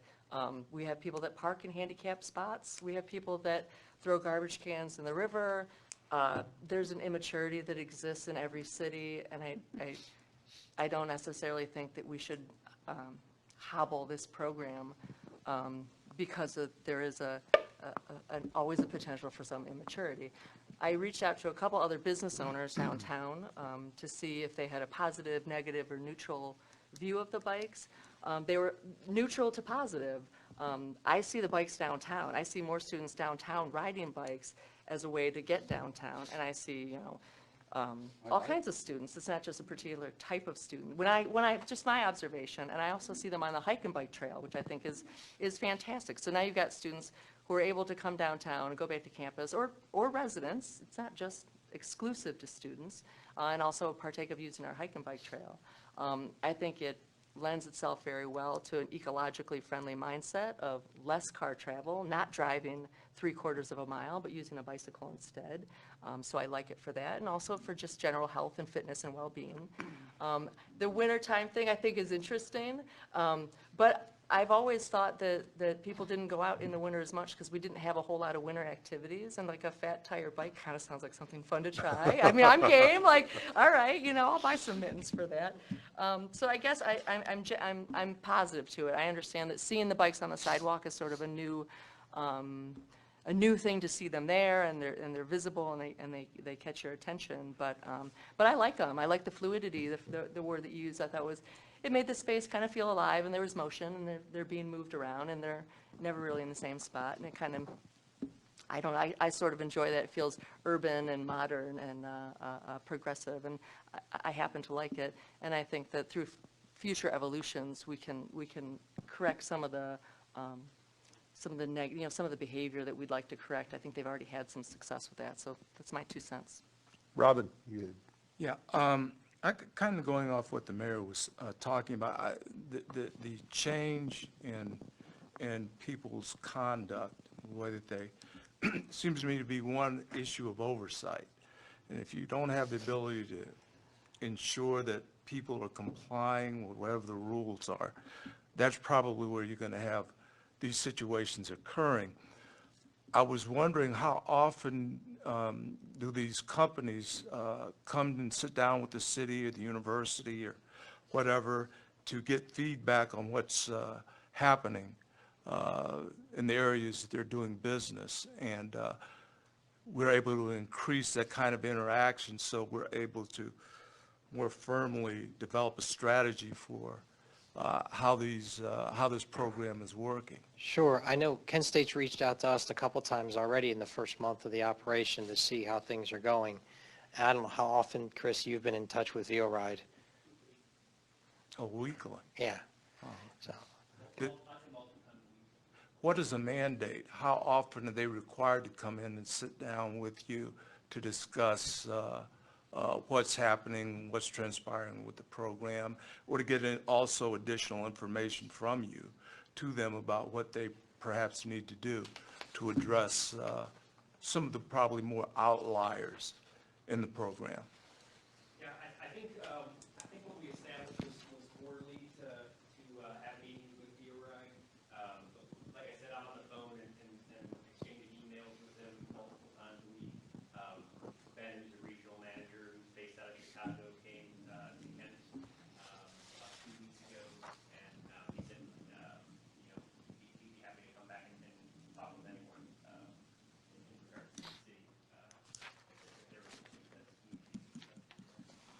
Well, and also to the chief, it seems to me then that probably when we're getting information to you regarding where some of the vehicles, where some of the bikes and everything may be placed. To be honest with you, I've seen a lot of bikes laying around, my own, which got stolen.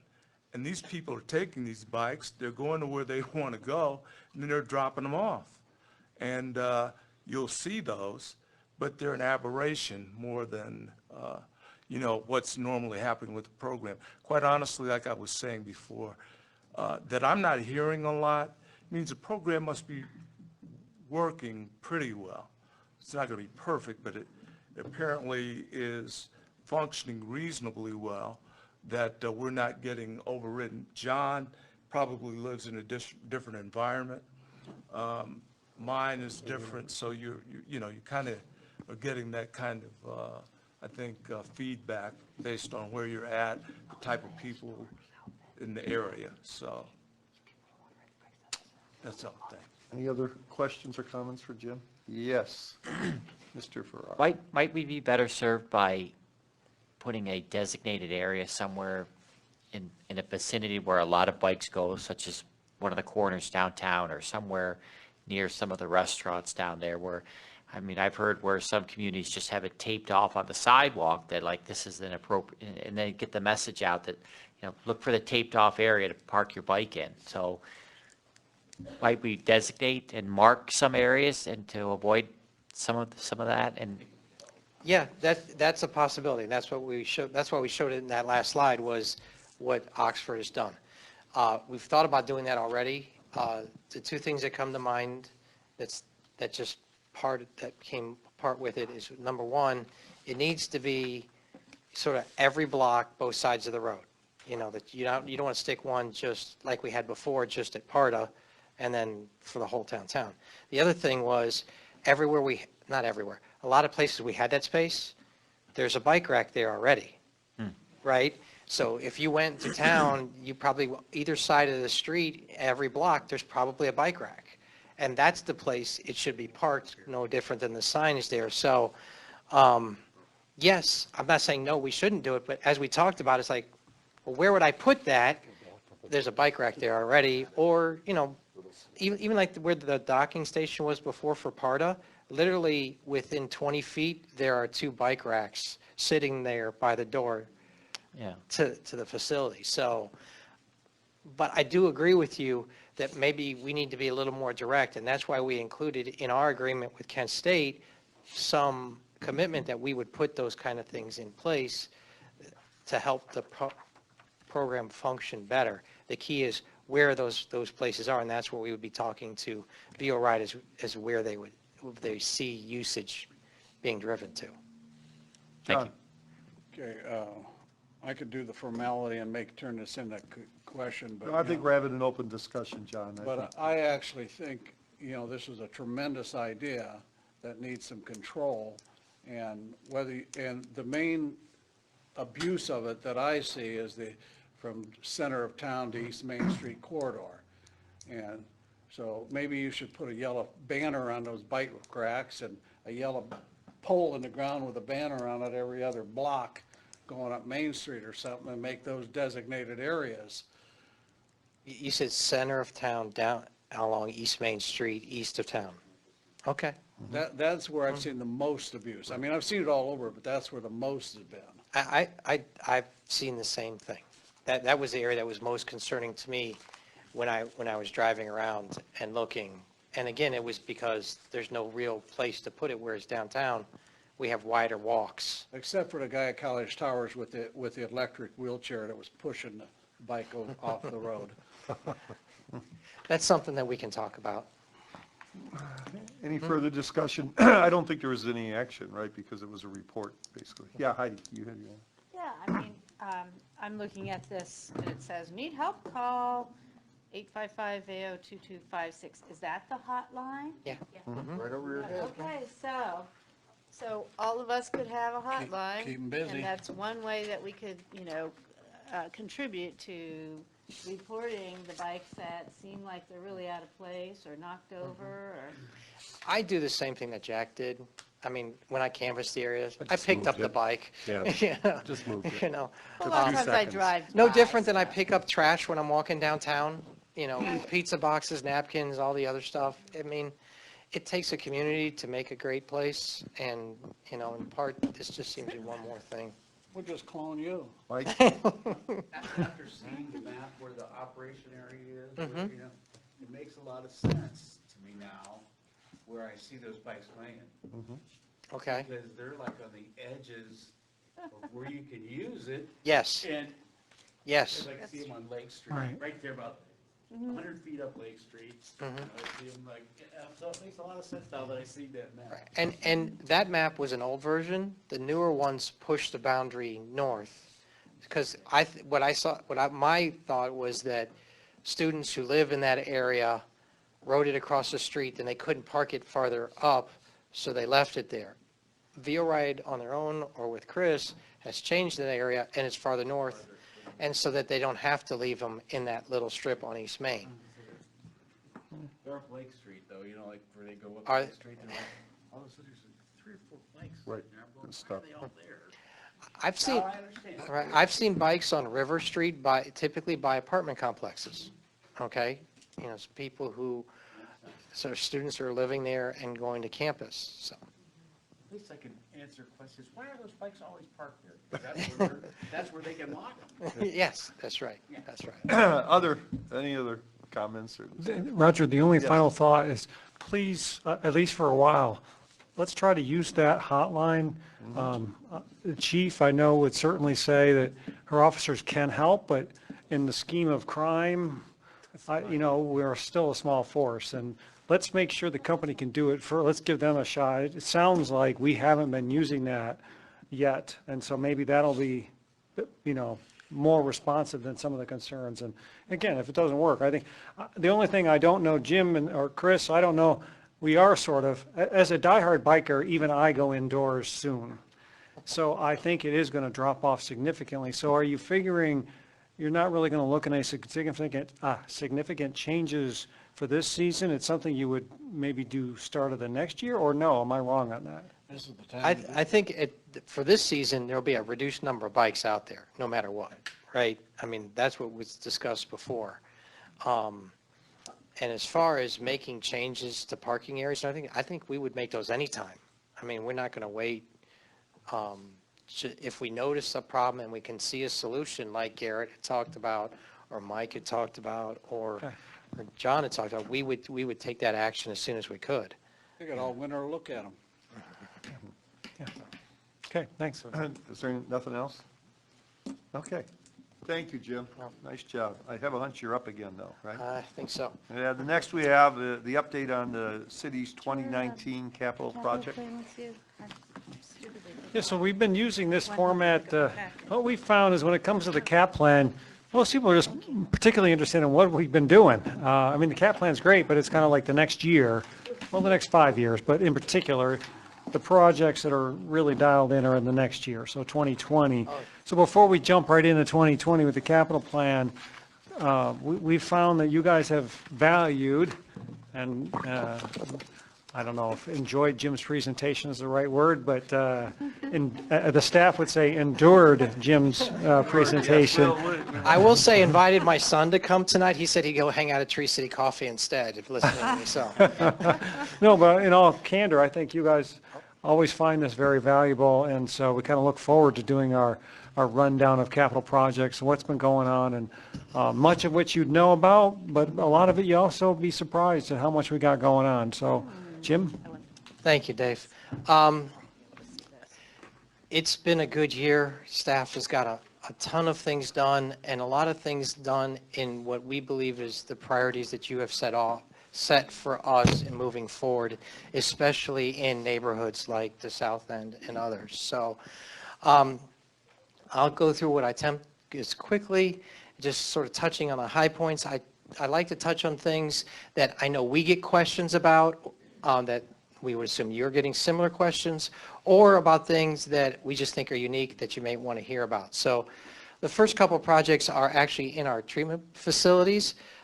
You'll know there's a little theme with that a trend with that moving forward, and we'll talk more about it later.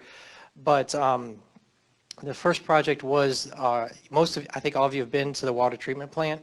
There's 4 large sand filters in that area. They need the media replaced every once in a while.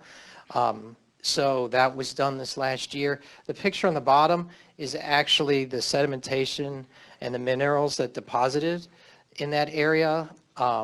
Those were so hard they had to jackhammer them out of the filter basins.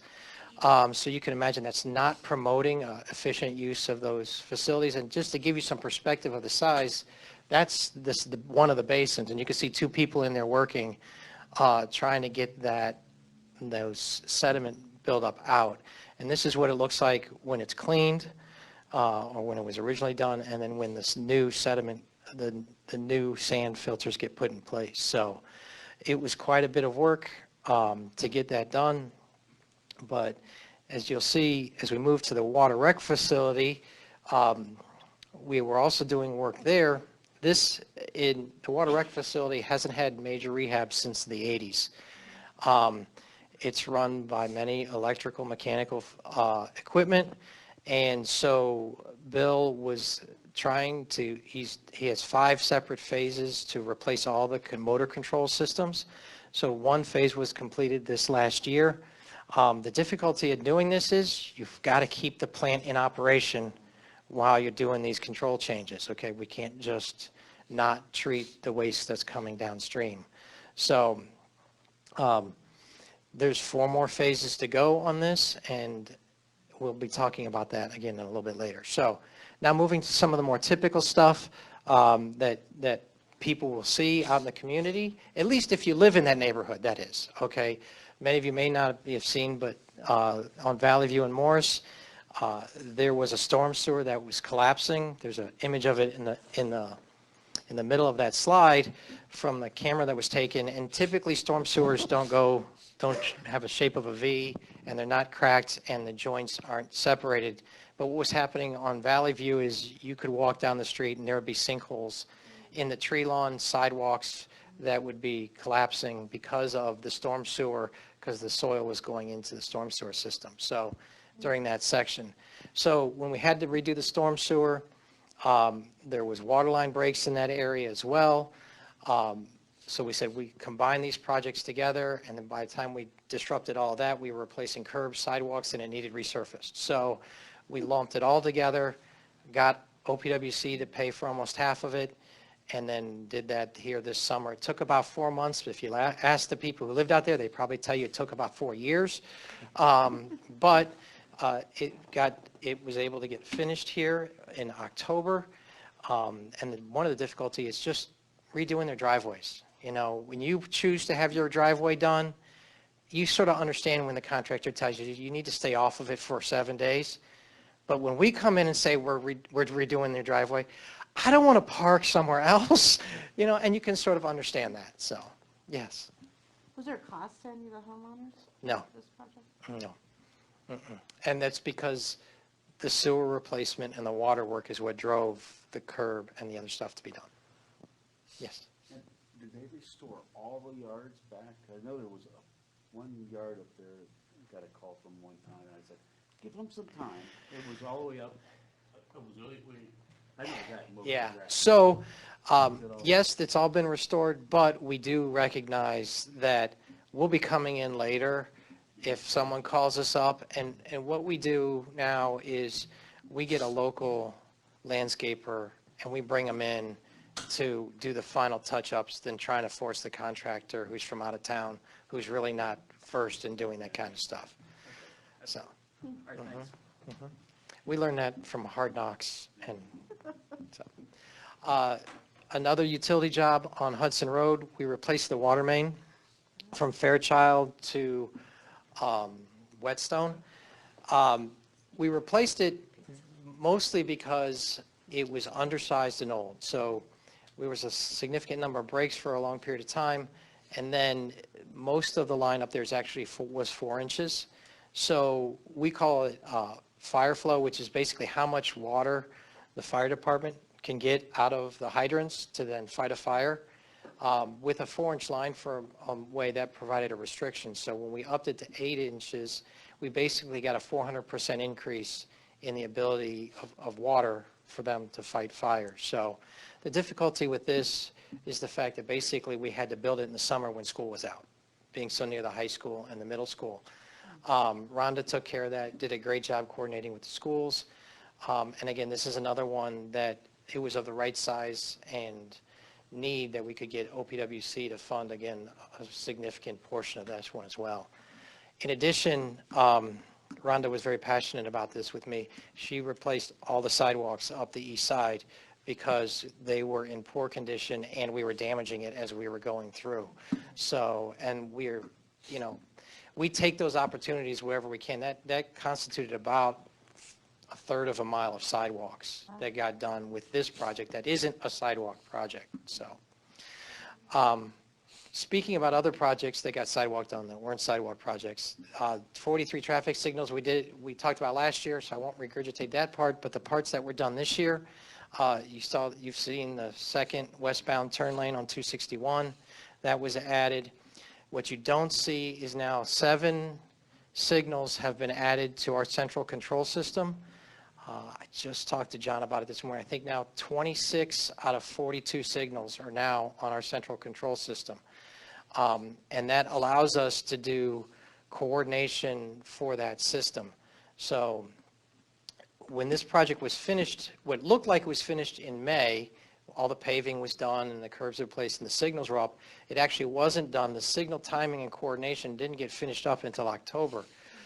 And that's because you don't want to do the timing when there's no cars in the area because school's out. So what they actually do is they take test runs and data before we do the project of what kind of delay people have, in this case driving up 43 or down 43 from Summit Street to Devon Place.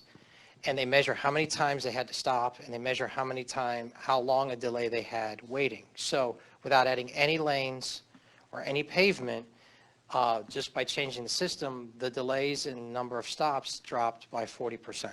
That's the purpose of what was being done. We couldn't do it with the signals before, one, because there was no connection to them, but two, because, I mean, the old signal at Cherry and Bowman was a mechanical control. It had a little dial. It went tick, tick, tick, tick, tick, tick, tick, hit a notch, and it switched from green to yellow. So it was really old. It didn't have the capabilities that we have now. So the other thing is, I thought it would be good to note, where we added the left turn lane, the amount of delay that would be experienced in the peak hour, it dropped about 63% when we just added the turn lane.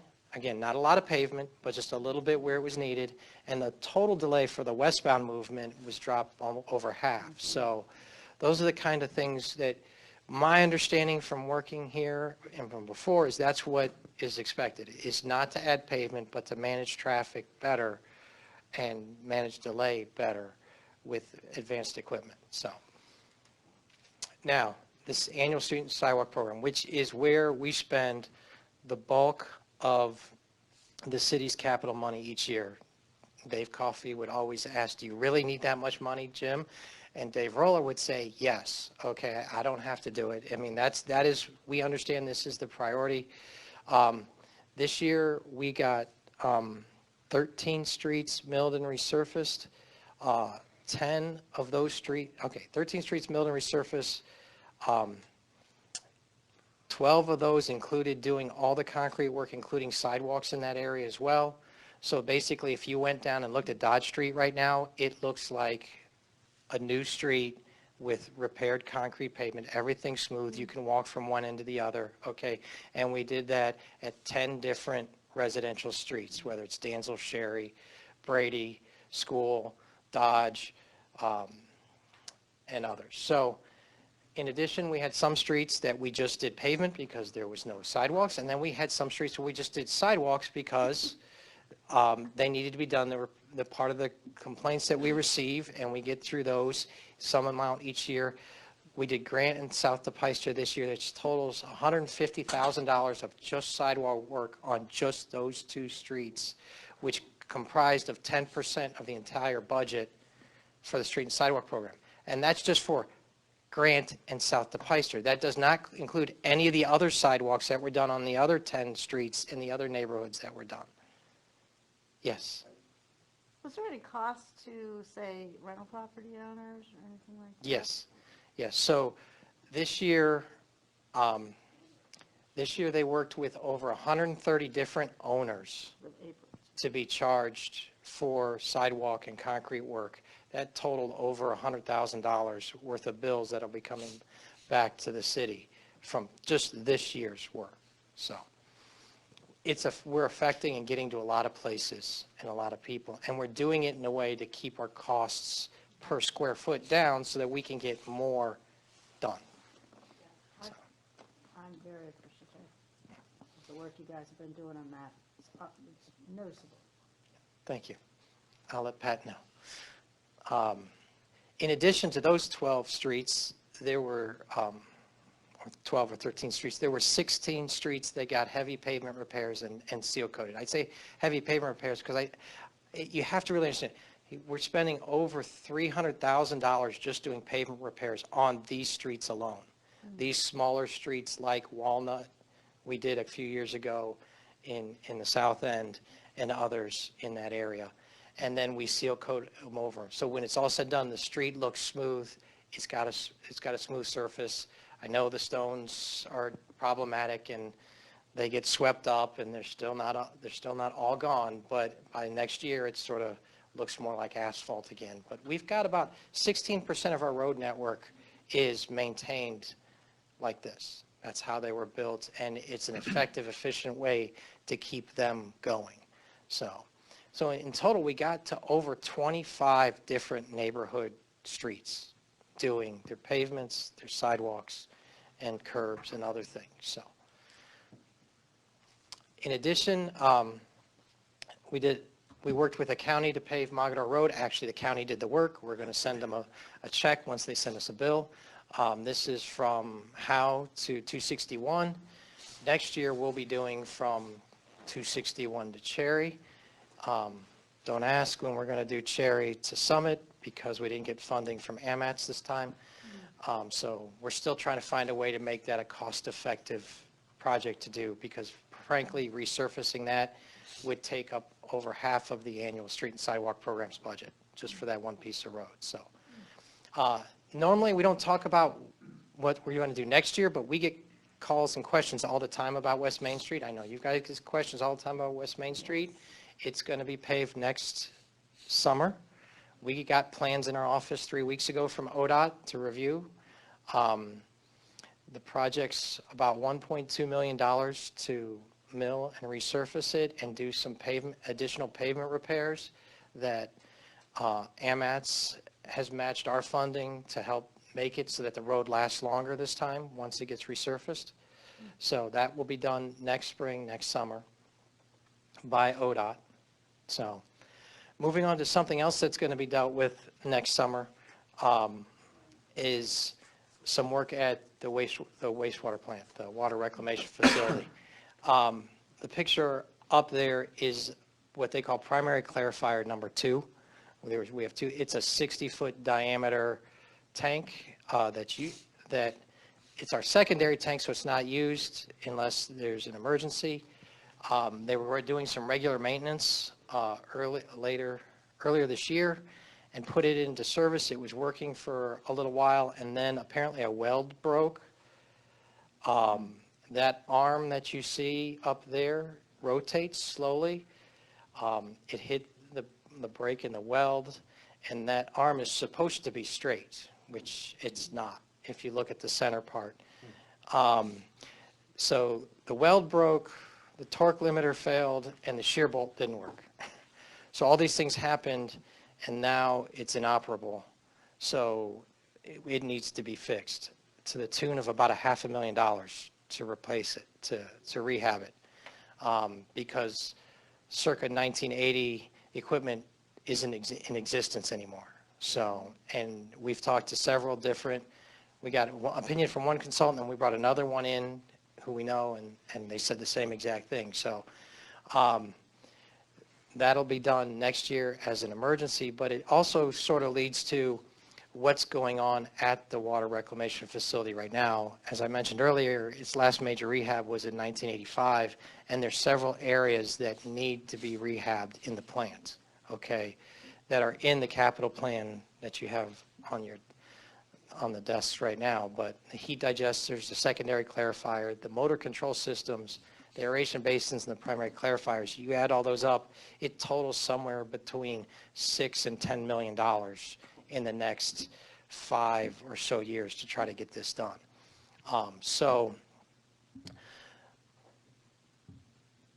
unfortunately, it also comes at a time where the amount of water that we sell and the sewage that we sell for the treatment has been going down since 1973, okay? I would say I wasn't here in 1973, but I'm guessing some industries were leaving at the time or closing, which used a lot of water. But looking more closely from 2010 to 2018, when the downtown got done, the university was having record enrollment, population's going up, we're still using less water in the city. It actually dropped about 5% in the last 8 years. And other communities are seeing the same thing as people are being more sustainable. They're valuing that resource that water is, and they're using less of it. Yes.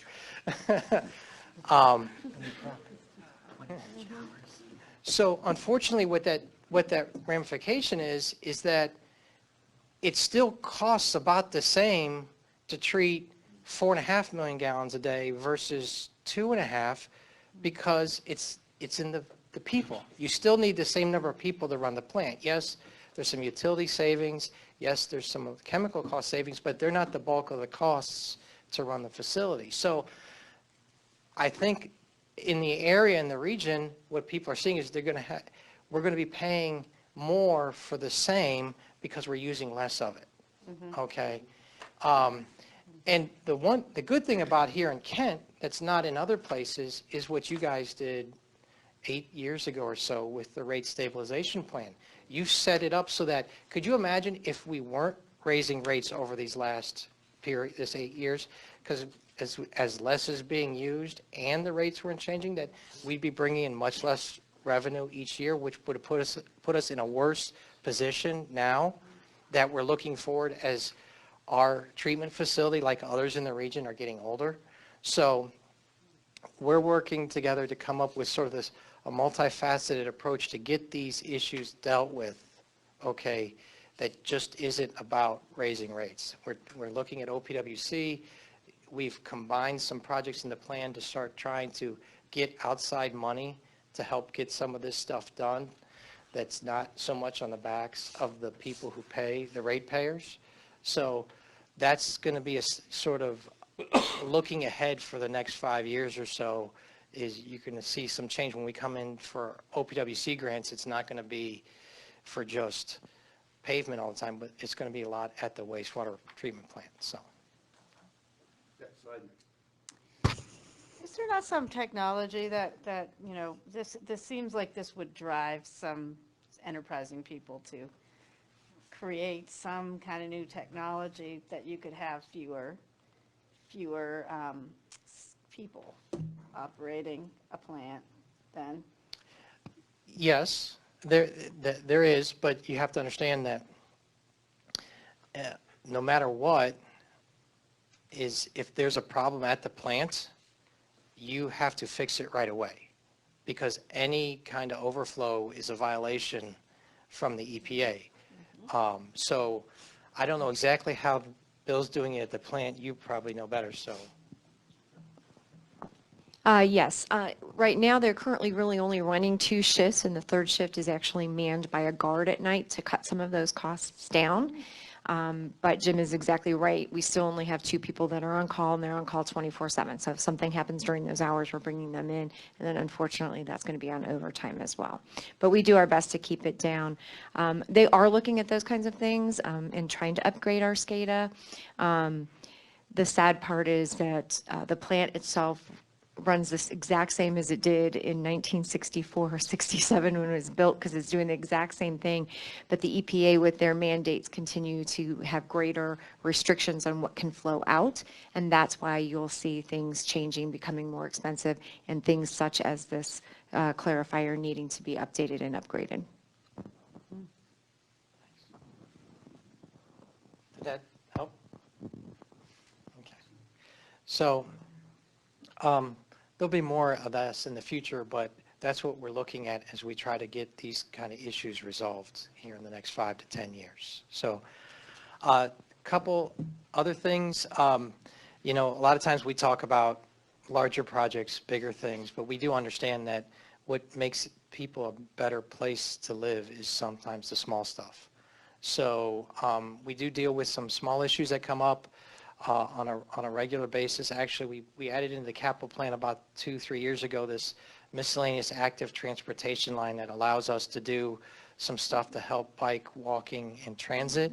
So we worked with part of this year and got a couple bike shelters put up where we put in the pad with that funding, and that's the new bike shelter at Kentway Apartments.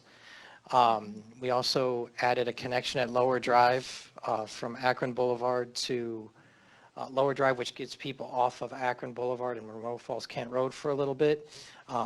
It was done no more than a few days, and I was driving home from work and I saw a cyclist already using that cut through, and then 2 days later I'm driving in, I'm seeing joggers who ran down to that neighborhood instead. So it already has been seen as a way for a safer connection for people in that area.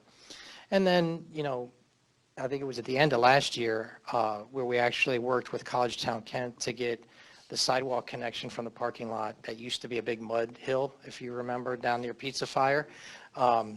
So as you can see, it wasn't much money in that, but we leveraged it with help from other entities, including Central Maintenance, to get the bike trail connection done so that we can make a better quality of life for everybody. So a little preview of next year, what we're going to be working on. Right at the top of the list is getting that clarifier up and running. And again, the street and sidewalk program is a major focus of what we do. We plan on starting construction on North Water Street in the summer. It's probably going to take into 2 years, not because it's a lot of work, but because there's a lot of festivals. It's just going to be hard to work around there. So ODOT's coming through doing West Main Street, where it's pump station and the admin building will be in final design. I know we're going to be doing demolition here early next year as that's moving forward. And on East Main Street, we're pursuing funding, and I hope that we'll be starting design here early in January. So but that was it. So thank you. Good job. Thanks, Jim. Thank you. Yeah, thank you. Sure. Done. That's 25 streets. and That's it there, Mr. Mayor. Finance Committee, Mr. DeLeone.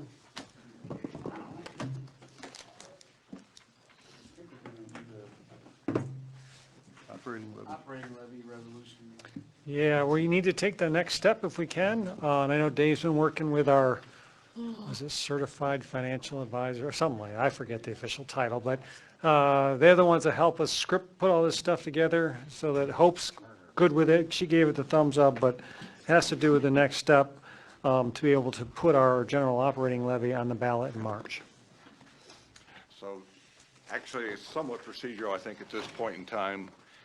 Tonight, I'm requesting your authorization for the resolution determining to proceed, which hopefully then would be finalized and adopted at your council meeting. If you recall, for this levy to be on the ballot, we talked about a two-step process. This is the second step of that in order to get to the Board of Elections and meet the requirements that they have. So as Dave said, there'll be a formal resolution drafted for your council meeting subsequent to this, but at this point in time, we're requesting your authorization to support moving forward with the this levy request. Questions? Seeing none, anybody from the audience? Move to authorize. Second. Discussion? All those in favor? Aye. Aye. No discussion? Do you want to discuss it again? No. Now the new part of City Health Department fees. Yeah, this will be the easiest one tonight. It's not ready, so we're going to defer that another month. We've been busy, and Justin, I think, had the last round of comments, so I can assure you, we're in process, we're getting close of tying up the terms, but it's looking positive, pretty positive, that we'll be able to sort of button up the agreement and be able to get them into the second floor of the Parta Central Gateway project. So We'll defer. stay tuned next month, I think. Now we'll go on to the capital plan that we just, for next year. Yeah. No. Yeah, so Jim ended, sort of perfect segue, as he started to give you the highlights of 2020. And again, I know I say it every year, but it's really good to have a capital plan because it gives you a basis, a framework to kind of work within to figure out how you can afford to do everything when you don't have the money to pay for it. I mean, that's fundamentally it, and that's the value of the plan. You can kind of really start to organize your thoughts and organize your resources to align with priorities. Now, I always tell people the focus of any good capital plan is really the next year out. I mean, we shift stuff all the time and move things, and we could, if we had a lot of time, we could talk about how a couple of years ago when the water fund was in trouble, sewer fund was looking pretty good, so we kept rates. We didn't. Things change. I think Jim used the phrase, it's a fluid process. It's very true for the budget process too. And, he didn't know that that unit was going to break and that there was going to be an issue. So that's a brand new surprise. So that's going to be something that's popping up in a cap plan that we couldn't have told you last year. So as long as you bear with us for those kind of instances, that doesn't mean we don't plan. I mean, the plan is a great way to balance those things and to keep within the rate structure that we've committed to. So, and Jim already gave you a little testimonial for the value of that rate plan, and I would echo that. I've worked in communities where we didn't have it, and it's just so much harder to just manage effectively. And that's really what it's all about, being able to manage your resources effectively and plan accordingly. So, we have the annual document for you. Happy to spend as much time as you want. I brought my reading glasses tonight because it is notoriously hard to read, and that's not intentional. That's just to get everything to fit. But in the past, Jim's presentation has sort of carried the day for the most part, and you haven't asked for great detail, but I don't want to discourage that. If you want to go sort of dive in, we're happy to. Now we have a new capital item for the microphone replacement that Heidi just broke. But so It was the see, capital plan's I was a fault. kid. Exactly. So I think we're to the point where Dave, you might just want to give kind of that 20,000 foot. And the other piece that does go along with this is the one pager that I left at your table tonight. It was not in your packet.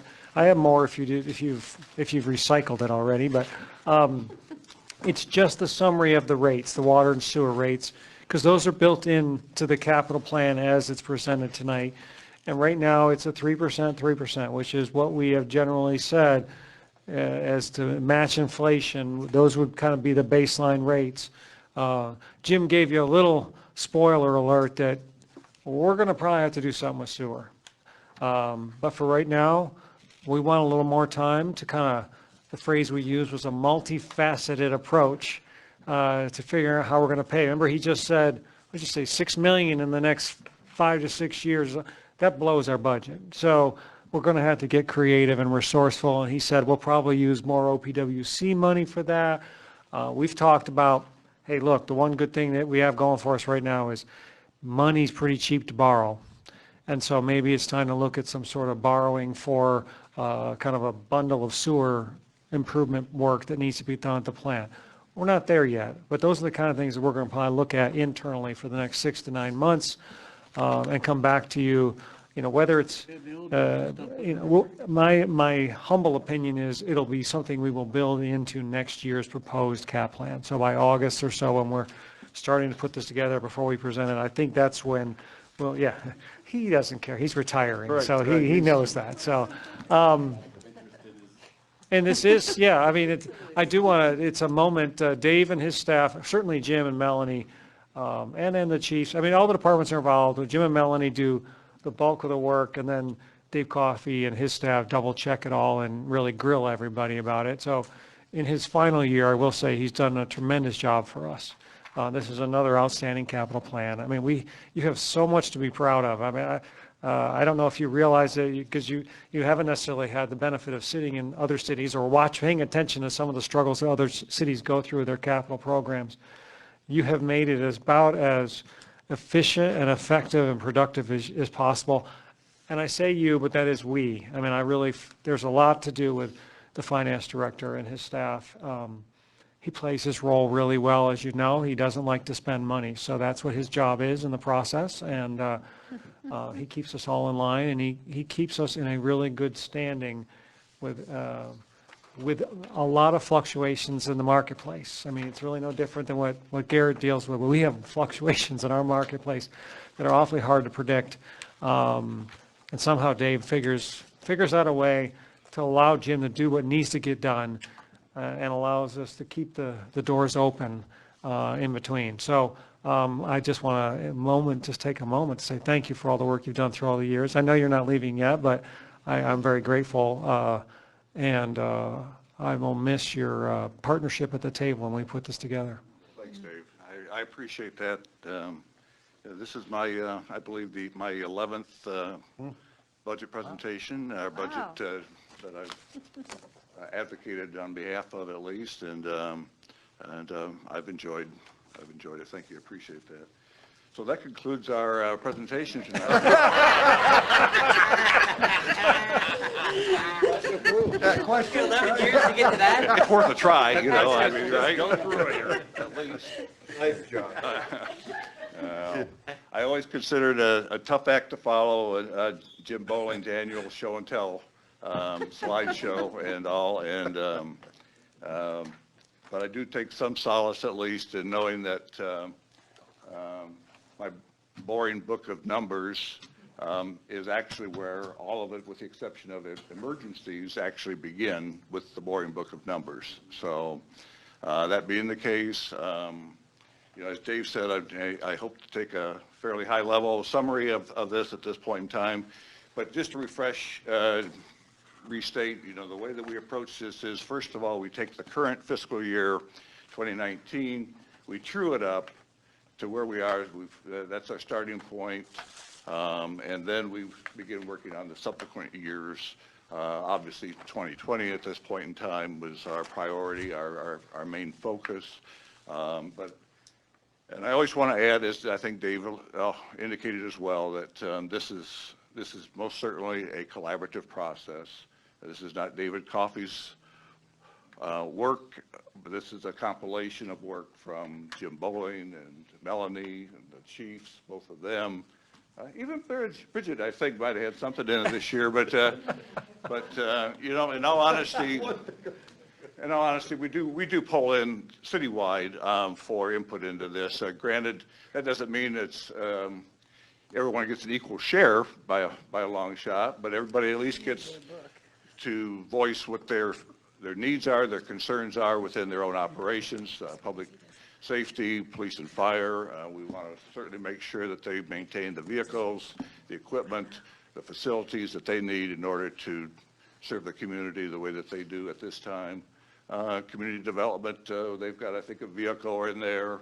We've also put a priority on information technology, as we've continued to step up to recognize the importance of that function within the city, and I think that we've provided for them to help the city obtain data and manage ourselves better, work with maybe a little less people, but a little more automation where possible, and so those are all things that have gone into putting this together for you. So I just want to give credit where credit is due. Briefly, I'm just going to mention on the 2019, I'm going to look at page 4 of 24, if you will, which is the last, the summary. where we are. I just wanted to emphasize where we were relative. One of, our standard measurement is always against what our charter requirement is. And that's certainly an important metric from the budget and finance perspective. I always like to emphasize that we're not required to spend the charter requirement, although we always do. But we are required to at least reserve that amount within that. So theoretically, you can underspend in a given year, carry that balance forward and spend it in the future. So that's how that works. But basically, what we did want to show here was we had a charter target that it's a revised target, I might add, of $3,545,000, and that would indicate a gross overage. I'm sorry, if we compare that to the actual of $5,169,000, gross overage of $1,074,000. However, an explanation of that would be that $548,593 is reappropriation. That'd be previous year's projects that are carried forward and reappropriated for expenditure this year. So that really doesn't count against it. And then the balance of that, if you want to call it overage, if you would, relative to the charter requirement, is $589,500. And that dollar total actually are the budget amendments that this body has approved this year to date, as I presented on a month-to-month basis almost. The bulk of that, I might refresh your memory, but the bulk of that was like $380,000 for the acquisition of the Star of the Mill properties and so forth. So, and we can account for all the rest of it, but we know that it was presented to you and you approved it at that time. So all in all, I would say 2019 has been managed very effectively, and I believe that we're well within our capacity, if you will, to move forward. So we have looked at 2020, as we said, and I would just jump back to page 7 of 24, which is the summary page for 2020. And we've revised the charter there with a slight increase in income tax revenue anticipated, but it's fairly anemic forecast on the income tax side, as you all know. It's been kind of an up and down year for us, so we're not getting too aggressive with our forecasting on that and overcommitting expenditures, certainly on either the capital or the operating side.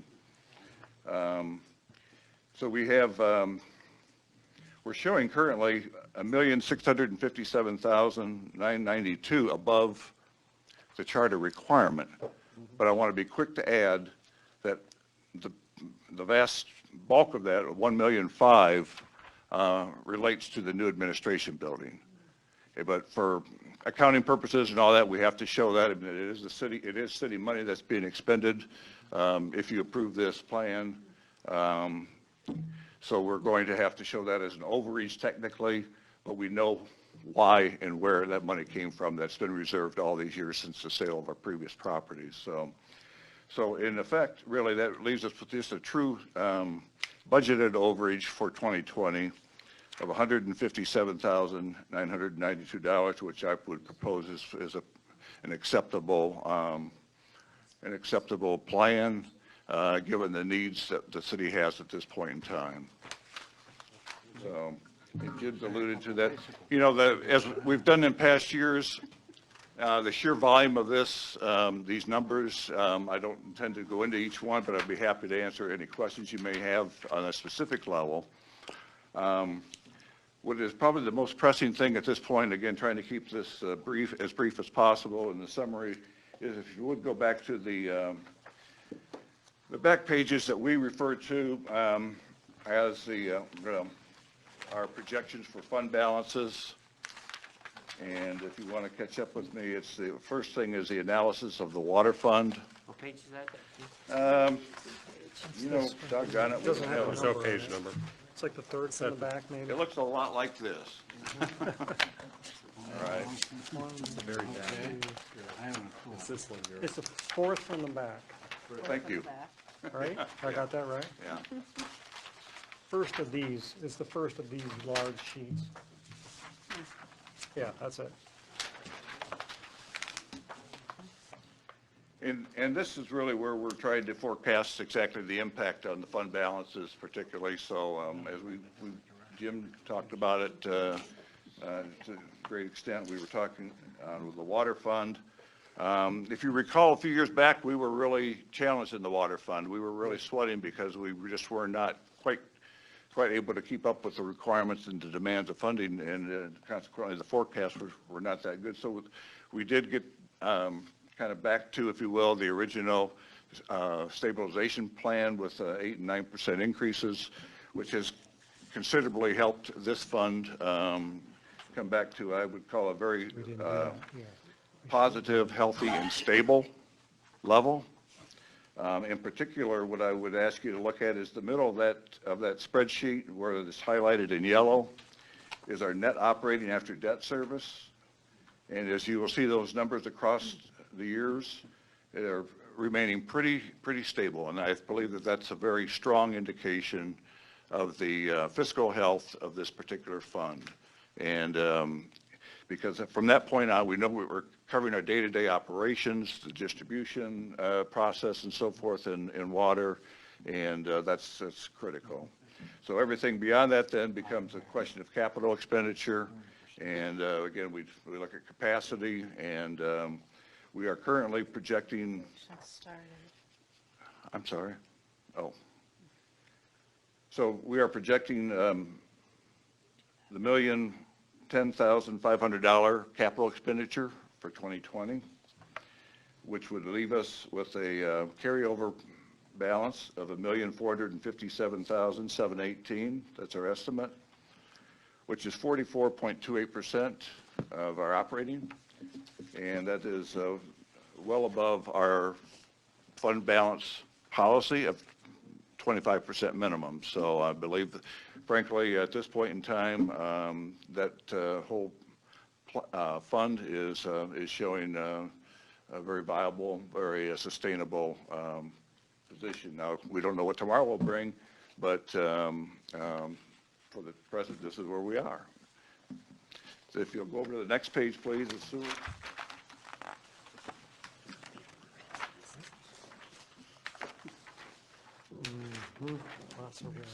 This is a little bit different picture, as we've already alluded to, unfortunately.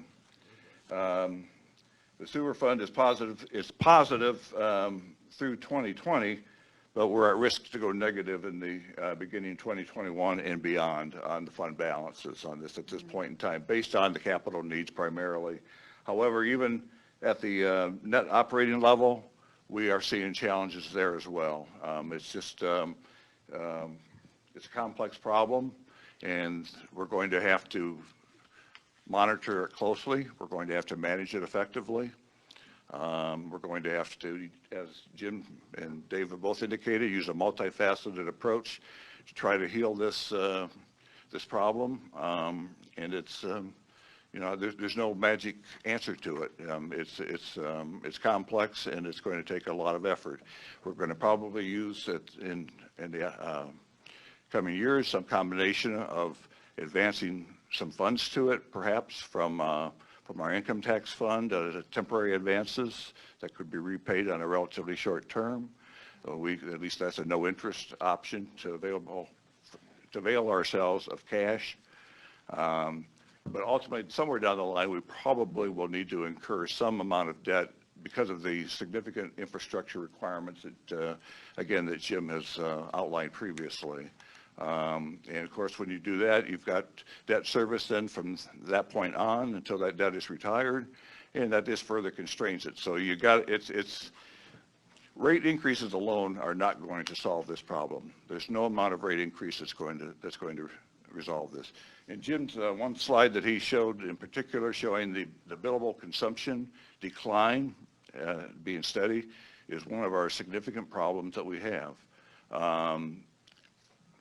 There's no easy solution for that either. You know, we'd love to have a great big paper mill or something like that come into town and, you know, gobble up all of our billable consumption capacity, but I'm not sure that's around the corner yet. But But what we are seeing, something I wanted to point out on these rate increases as well, is that when we talk about, for instance, on the 3% rate increase, let me just give you an example going back to the water fund, for instance. In the water fund, in 2017 compared to 2018, we had an 8% rate increase during that period. Our actual revenue, however, increased only 3.4%, or $115,000, okay, from that 8%. So, again, this is a reflection of billable consumption decline. In 2018 compared to 2017, we had a 9% rate increase, and we realized in this case we actually did not too bad. We got 7.1% return on our revenue, so that was still only $250,000 added to the fund. Currently this year to date, we had a 3% increase. What we've actually realized in revenue is a 0.7% increase in revenue this year, $21,400. So this issue remains a problem and a challenge for the city.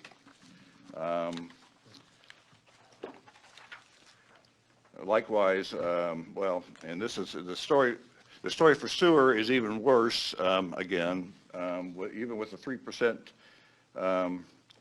increase, that we had a negative 3% revenue in the 2017 to 2016 period. There was a loss of $125,000. 2018 compared to 2017, even with a 3% rate increase, we were absolutely dead flat on revenue, 0%. And so far this year to date, 2019 to 2018, again, the 3% increase in rate, we are a minus 2.4% year to date. So that would leave us at, well, if I extrapolate that for the year end, we'll be close to $100,000 less revenue in 2019 than we had in 2018. So this gives you some sense of the challenge that we have before us. So,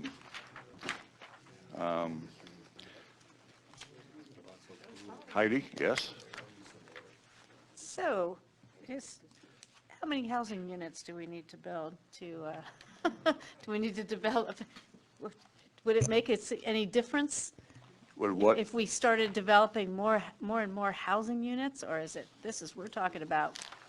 You know, residential typically doesn't provide that much consumption.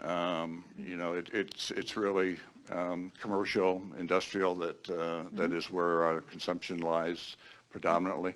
And again, I think that we've all recognized it, you know, and like we said, it's a bittersweet situation because people are using the conservation, the low flow toilets. I mean, people are more conscious of, you know, of the natural resources they need to preserve. And consequently, we're seeing the consumption go down. So, yeah. Huh? Breweries. Yes. Yeah. Consumption, we need consumption to go up there. Yeah, more ways But than one. unfortunately, as Jim pointed out, the infrastructure still remains the same. And so we're carrying costs for that infrastructure, which are not getting less, like anything else in our lives. They get more each year on fewer and fewer gallons, so to speak. And so it's you're chasing something down a rabbit hole. And so the question becomes, we're sort of in a transition in my head. Is there a way to right-size the system? And Jim has already started looking at that, and that's why, like, one of the tanks, right? You ended up saying one you're going to keep on the water side. We're going to take a tank offline to save those costs because we're not using that kind of demand, and the system hydraulically can still provide the same fire flow and all the other things that go along with that. But those are the kind of conversations that we're going to be knee-deep in for many years moving forward, in my opinion. That's why, yes, it's true, when you look at the top, the water, we had that, you know, here's the good news. The rate plan essentially works because the water system, although we took a couple of years off hiatus and we kept it lower for the customers, we ended up bouncing back up. That's what those 2 years there. Well, we didn't do that in the sewer. We kept saying, oh, we're going to be price sensitive, cost sensitive, we're not going to do it. And that's why the sewer is waving red flags. I mean, it's just a little bit ahead of the other. But you're not going to, as he said, rate your way out of this. This is bigger than that. This is more about right-sizing the system and technology, as Heidi mentioned. I mean, all of the above. And the only reason I sort of want to throw this out there is to plant a seed. You will likely see from us a new position called utility account manager or something to that effect. We know that we need to have someone just dedicated. Jim does some of this, Melanie does some of this, Dave does some of this, Brian does some of this.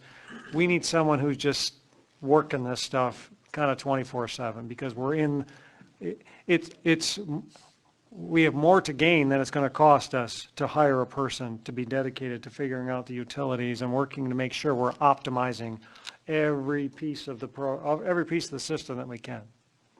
Well, thanks for mentioning that, Dave, because that is, I think, part of the multifaceted approach that we feel is, that we want to recommend to you. It'll be in the operating budget, you will see, I believe, is this, add to staff, admittedly, is a cost, but the fact of the matter is that our utility revenue is the second largest, most significant revenue source this community has, next to just behind the income tax.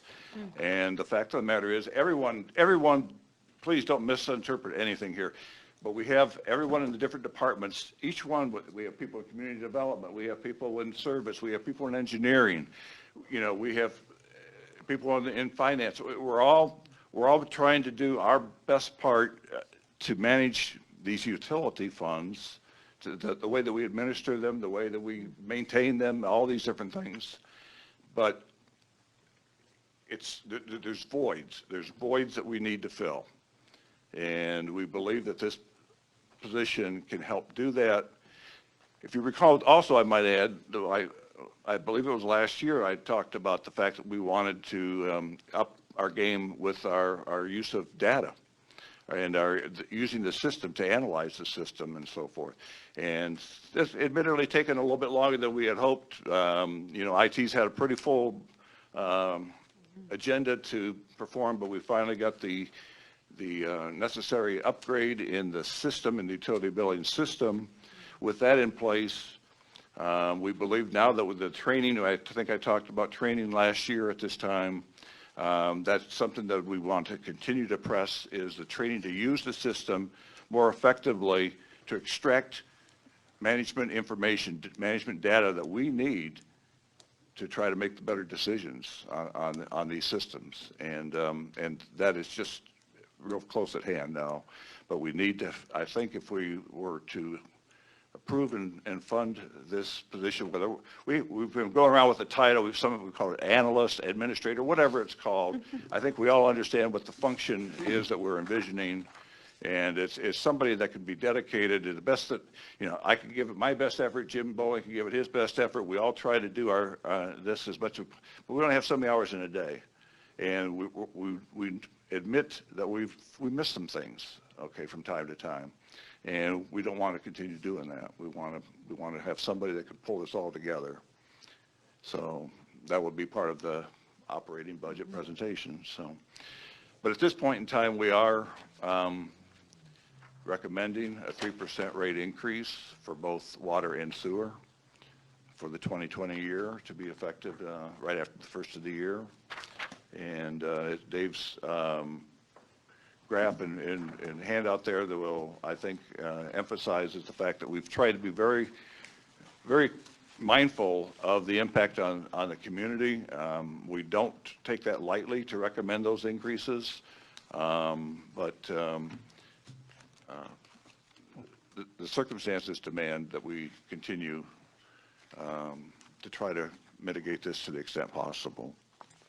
Yeah, the truth of the matter, Dave, aren't most cities going through the exact same thing? Oh, absolutely, yeah. By no means are we unique in this regard, no. Right. And I dare say, I think we're in a better shape than many. So, you know, the thing you always look at the adjoining communities and all that. We don't want to be known as, you know, the high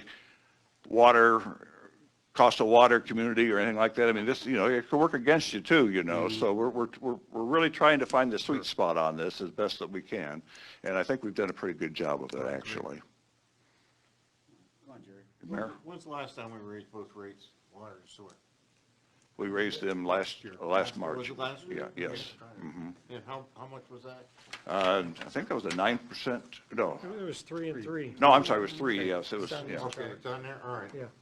Right. Which, just for if you didn't have it right in front of you, the 3% that we're recommending on an average, I know it's dangerous to say average, an average consuming household, the 3% on sewer is about $1.30 more a month, and 3% on water is about 95 cents a month, so.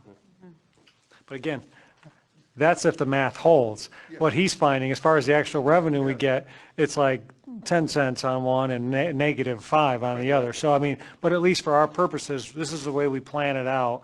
That's the only basis we really have. Yeah, I mean, really, exactly, so. Heidi? Do you factor in potential grants into this equation? And how far out do you Well, go? no, with the absolutely. I think grants? that.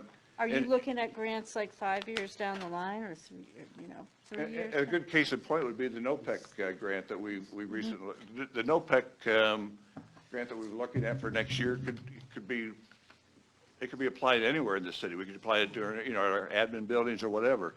But collectively, the decision was made that we need to dedicate that to the water rec plant so that we could, again, try to remedy this or mitigate it to the extent possible. So, I think that staff has done a commendable job in working together. There's been a lot of give and take on it, but the staff has worked together to do the right thing, I think, in this instance. Thank you. Further?